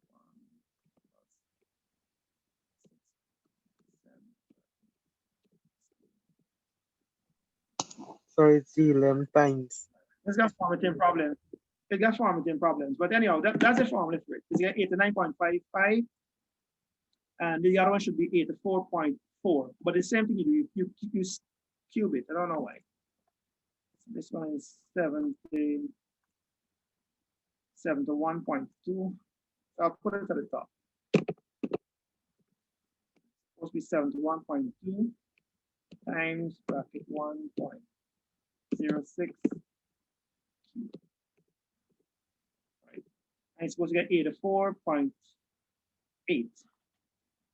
So it's those are the equivalent. That's how you work out back the equivalent nominal value. So you just reverse the net present value function. So here the net present value for year 1, year 2, year 3, and year 1 it's the net present value amount multiplied by 1 plus the amount multiplied by 1 plus the discount factor, and then year 2 you take the present value of that amount multiplied by 1 plus the discount factor, all that in brackets squared. After year 3 is the discounted amount times 1 plus 6% raised to the third power.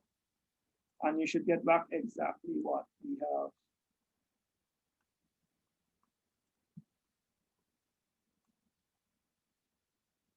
here, right?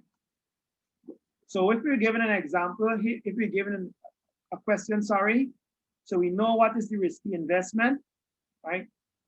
We know what is the discount factor with the risk involved, so we could work out the present value is normal. And if we're given a risky investment, right, for the equivalent nominal cash flows, so this doesn't change, the present value amount doesn't change. So you take it for whatever the risk-free amount is, and then to get the nominal cash flow, which is the equivalent amount of the risky investment, you just reverse the discount factor formula, right? Any questions?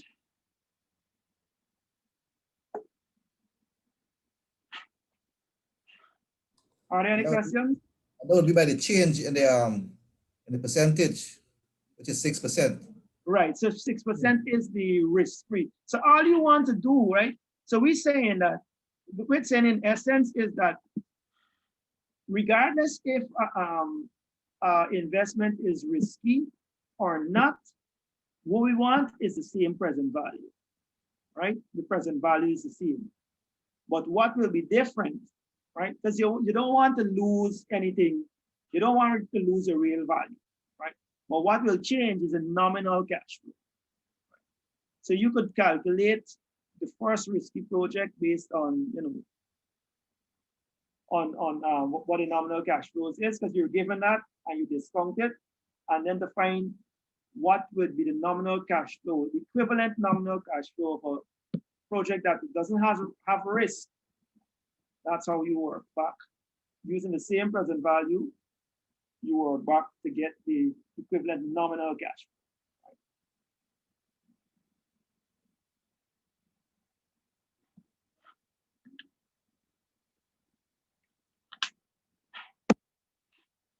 flow. Good. So all you do is you reverse the net present value function, right? Sure. It's like effectively like you, in the first one, you multiply by the way discount. The second one is like compounding it for 2 periods. The third one is compounding it for 3 periods. All right, go ahead with the question. Sure.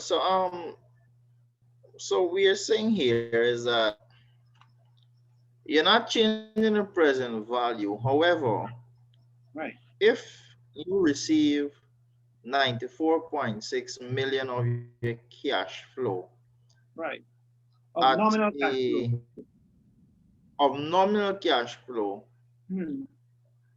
a risk-free investment. Then it's like it's equivalent, or yeah, that's the right word. it's just as you receiving 100. 100 in a riskier investment, right? So the difference that you get in here is what you want for your risk, right? So remember, the higher your risk is the more the return you'd want, right? So in this case, you're saying, because the risk is 12%, I want $100 each year. But here you're saying because the risk is only 6%, I only want 94, 90 and 85.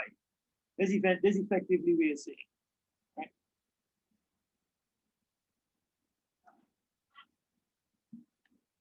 So the extras that this person wants here is compensation for the risk that they're taking. The extra risk they're taking when compared to this person.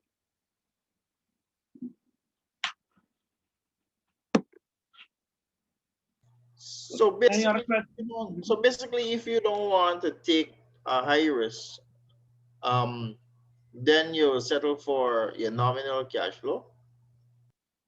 Both times, so nominal cash flows is the physical money that you got in your hand, that you will get in your hand. But remember, net present value brings back those money to today's value, right? And they're saying that this is what it's worth today. So we're saying this money that they get next year, 2 years after, 3 years after that, this is what it's worth now, right? But any investor, whether it's risky or not, would still want this return, right? This time valued return, right? No. So here he wants the same amount, but his nominal amount we want would be different. So the physical money that you receive in your hand this will be different. So this is the physical money that you will receive, right? But his opportunity cost of capital is only 6%. So he will get this. He's saying my opportunity cost of capital is higher, so I want more physical money in my hand. So this 300 is what you will receive physically in your hand, or we expect to receive physically in your hand. But he's saying, look, I take in risk, and my opportunity cost of capital is 12%. So he's saying, like, this money I could invest it at 12% somewhere else. And he's saying, well, this money I could invest it at 6%, wherever else.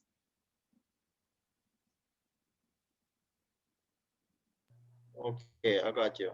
Right? All right. But it's still equivalent. It comes down back to the point that the lower the risk is, the less that an investor would want in terms of nominal cash flow. And the higher the risk is, the higher the nominal cash flows that the investor would want. Any other question? Excuse me, sir. Yeah, go ahead. Sir, the 6% that we have at the present value is when we don't have the market risk of 8%. Correct. Right. So you see the same? Right. So what at the risk free? So you just risk free alone. So you have no exposure to markets. So maybe you might have invested in treasury bills.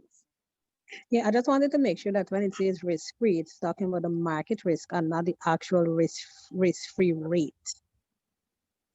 No. So this 6% is the risk-free rate. You see, given a risk-free rate of 6% and a market premium of 8%, right, and a beta of 0.75. So this beta times this market premium of 0.8 will give you 6%. But what we're discounting here now is just at the risk-free rate. So all these cash flows are risk-free.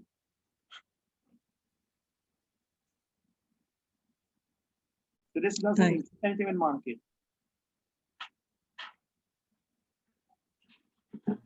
But the question they're asking, what is a new PV?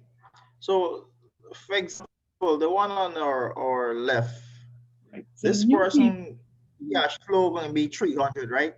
They can get 300 if they invest $240.2 after 3 years. And the person on the right going to receive, I guess, is the sum of this total cash flow here if they invest the same 240. However, at a 6% risk-free rate. Right, there's one way of looking at it. Yeah, there's one way of looking at it. So you're saying if this person would have invested this money at, if they would have invested this money here at 6%, you know, of course, so they got $89 in the first one, they invested. So this one is invested in 3 years. This one, how much years? 2 years, 1 year. Then they will come up back to whatever the total is. If this amount is invested for 3 years at 12%, 2 years at 12%, 1 year at 12%, then you get back $300.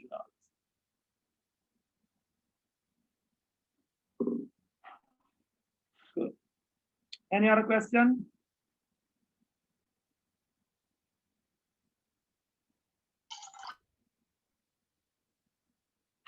So let's continue.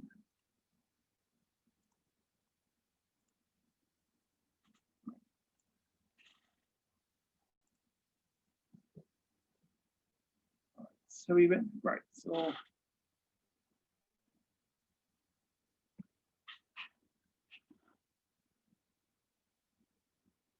right, and this is the what do you call it?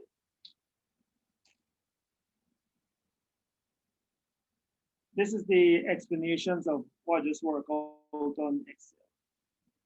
Right. And it further explains that the difference between the $100 and the certainty is there, and that's now considered annual premium on a risky cash.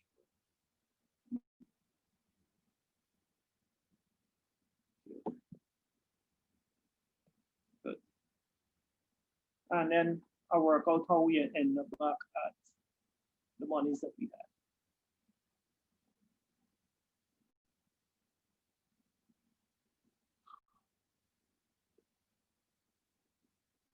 All right, so I think this brings us to the end, except we got 2 questions to go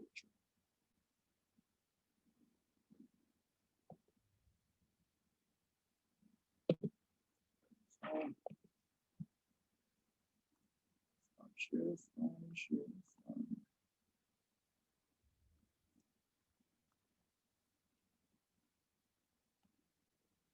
All right, so just 2 questions to go through.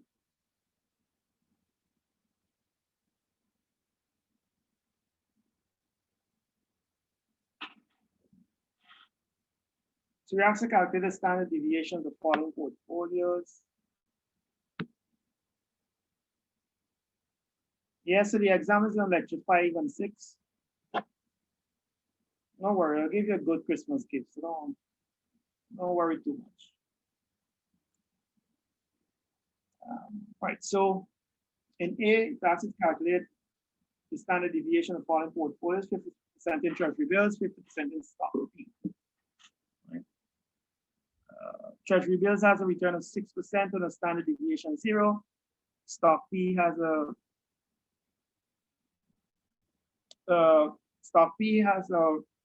return of 10% and a standard deviation of 14. And then B, we have 50% in Q and R, assuming shares have perfect positive correlation. So that means it's 1. Negative positive correlation, that means it's -1. And no correlation means it's 0. Right. Let's just go through. So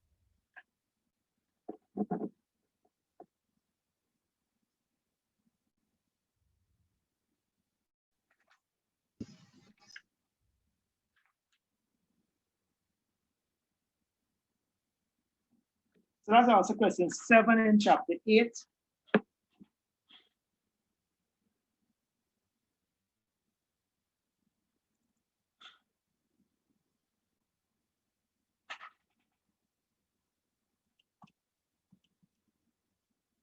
So take a minute, write down your thoughts,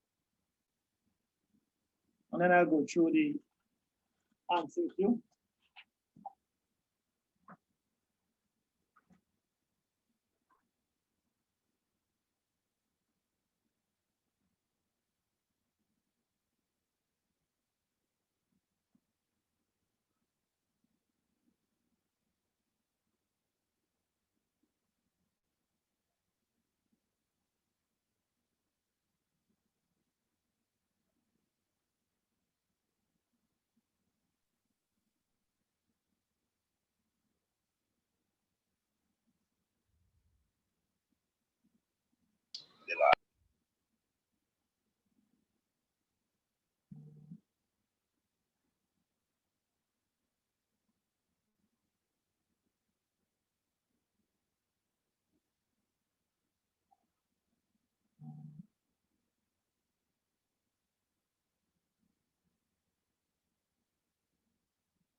All right, so let's go through part A.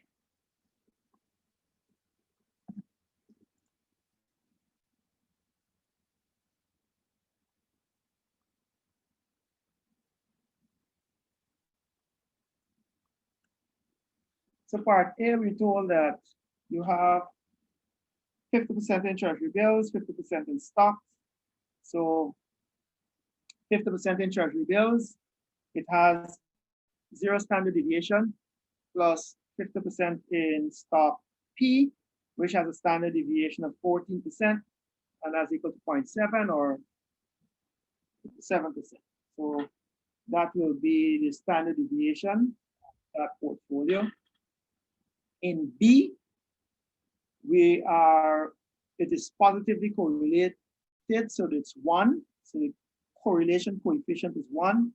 So here we have 50% in Q, 50% in R. Says the proportion of the investment, 50% squared, times the standard deviation of stock Q, which is 28%, right?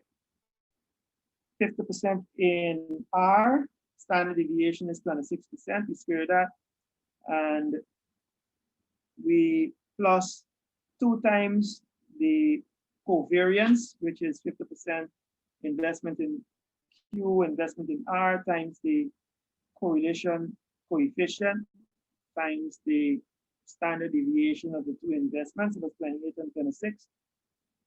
All of that into 0.5. So what I learned on Monday, because the question was asked, that so 0.5 as an exponent is equivalent, is the same as saying finding the square root of whatever is the function. Right. So if you see 0.5 as an exponential, it really means the square root of what is in the brackets, what is in the function. Right. So that's why you have this 0.5 here. And when you work that out, you get it to 27% as the standard deviation for 50%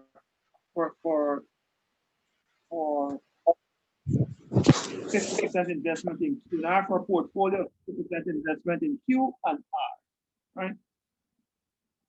So critical, just remember 0.5 is an exponential, is equal, says the square root. Because what we have here, all of this in the brackets from 0.5 until here is the variance.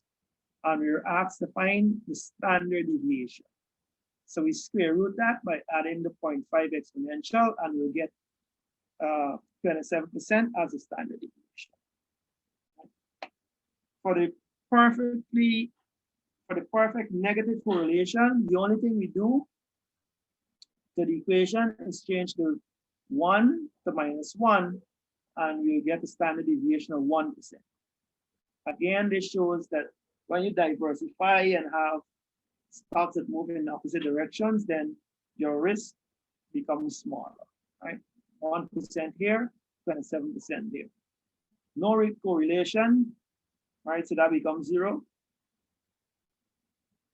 You in fact have a standard deviation of 90.1%. So that's what we get for question 2 on the sheet. Any questions?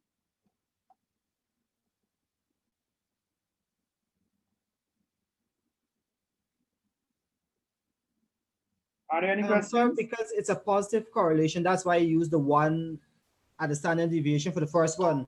Right. right? So remember, if it's perfect positive correlation, the correlation coefficient will be 1, right? Meaning that they will go in the same direction up or down perfectly, right? So they move in lockstep. If there's perfect negative correlation, then it's -1. So they move in opposite direction at the same rate, same pace. Right? And if there's zero correlation, then they don't move together at all.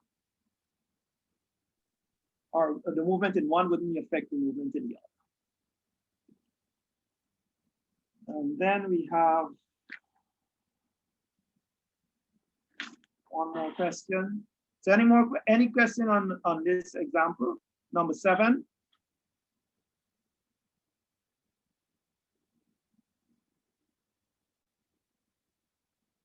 Any question on number 7? If none, then we go to the last question, which is this one.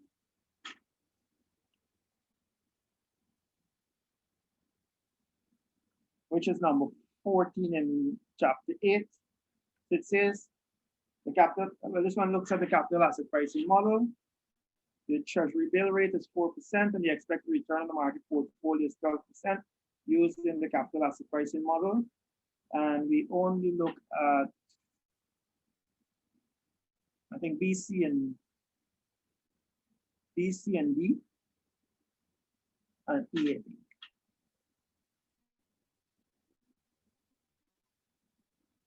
So don't bother with the drawing of the graph, but at B, it asks what is the risk premium on the market. So what will be the risk premium? So you have treasury bill rate of 4%, expected return on the market portfolio is 12%. So B, what will be the risk premium on the market?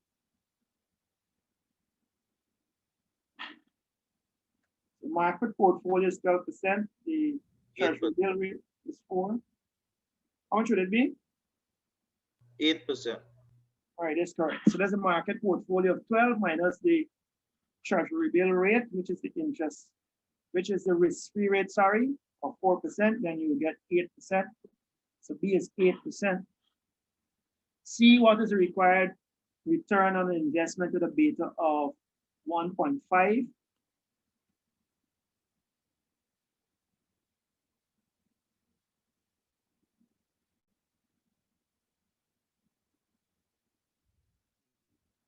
What would be the required return if the investment at 1.5?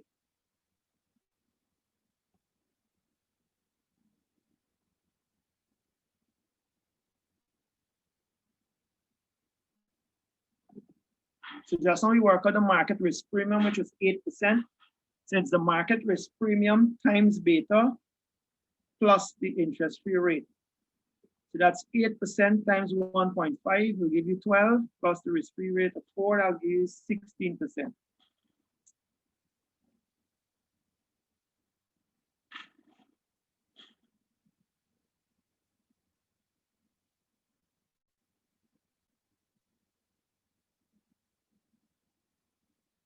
And then D says if an investment with a beta of 0.8 offers a expected return of 9.8%, does it have a positive NPV?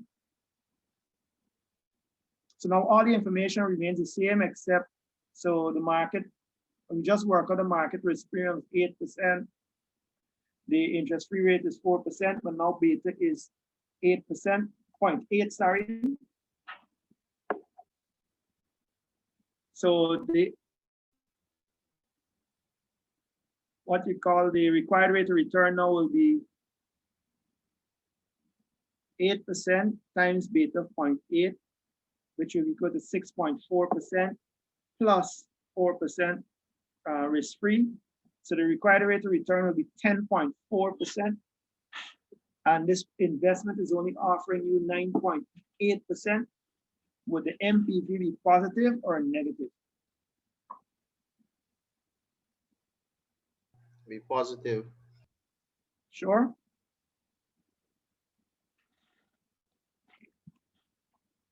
Yeah, it's supposed to be 0.6 positive. Right. So if your cost of capital is 10.4%, right?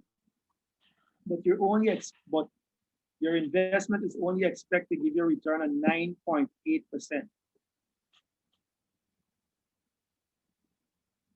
Their cost of capital is higher than your expected rate or your expected return, then it wouldn't be a positive NPV, it would be a negative NPV.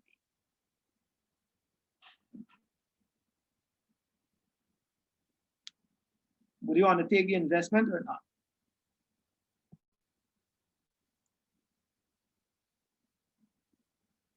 If you have a negative NPV, would you want to take the investment or not? No. No?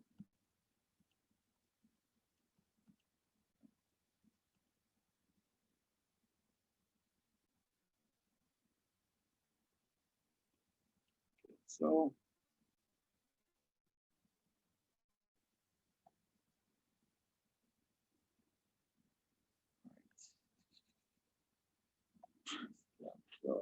let's go to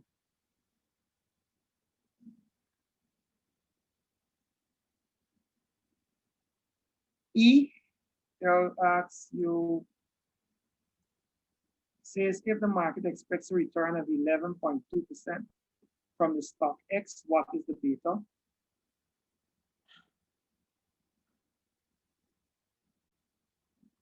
So here we just change the subject of the formula. So we know that the return is 11.2%. We know that the risk-free is 4%. We don't know what is beta now. We're asked to find beta, but we know the market risk premium is 8%.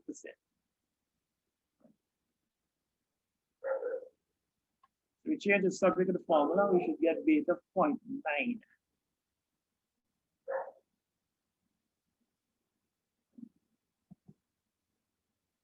So it will be 11.2 is equal to 4% plus beta times 8%. Now you should work out beta to be equal to 0.9.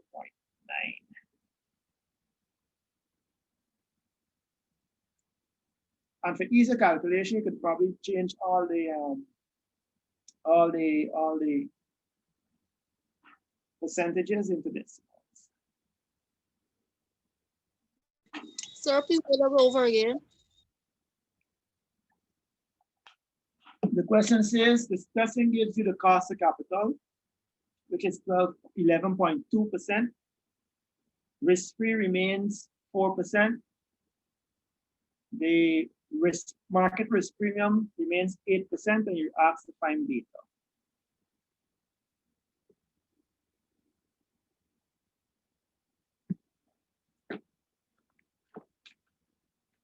So it's 11.2 is equal to 4 plus beta in multiplied by 8. And you solve for beta, you should get 0.9.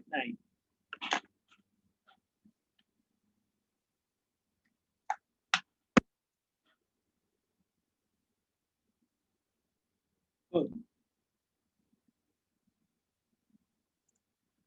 All right.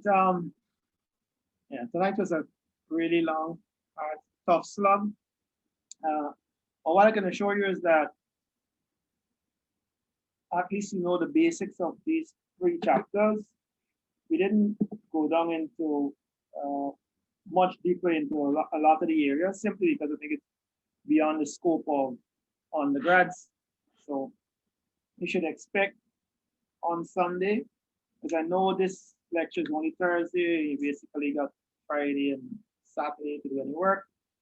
I know some of you work, so I've identified the questions in the tips, so check Moodle, practice those questions. There aren't many questions. I think it's about 3 or 4 for each chapter, and you should be fine.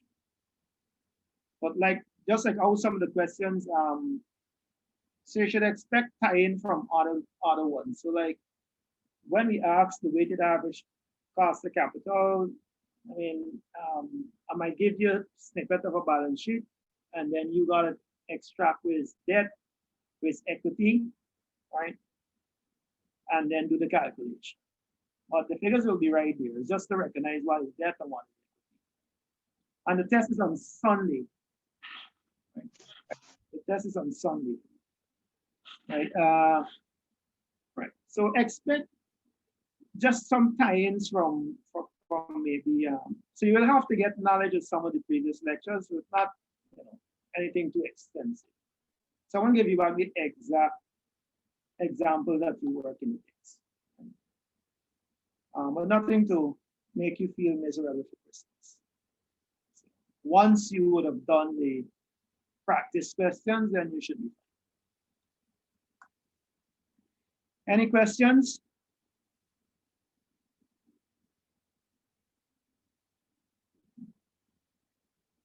I'm sorry if I had it. I probably just get my days mixed up on Moodle. I'll have to check it back, but all the tests would be on Sundays. Simply because based on my experience, Sundays is less traffic on the internet and everything else. Less disruptions. Any questions? Sir, notice from chapters 5 and 6. Yeah, because we did chapters 5 and 6 in the previous lecture. Every quiz will be based on 2 lectures. It's just that I didn't lecture last week and I just went to go back to quiz.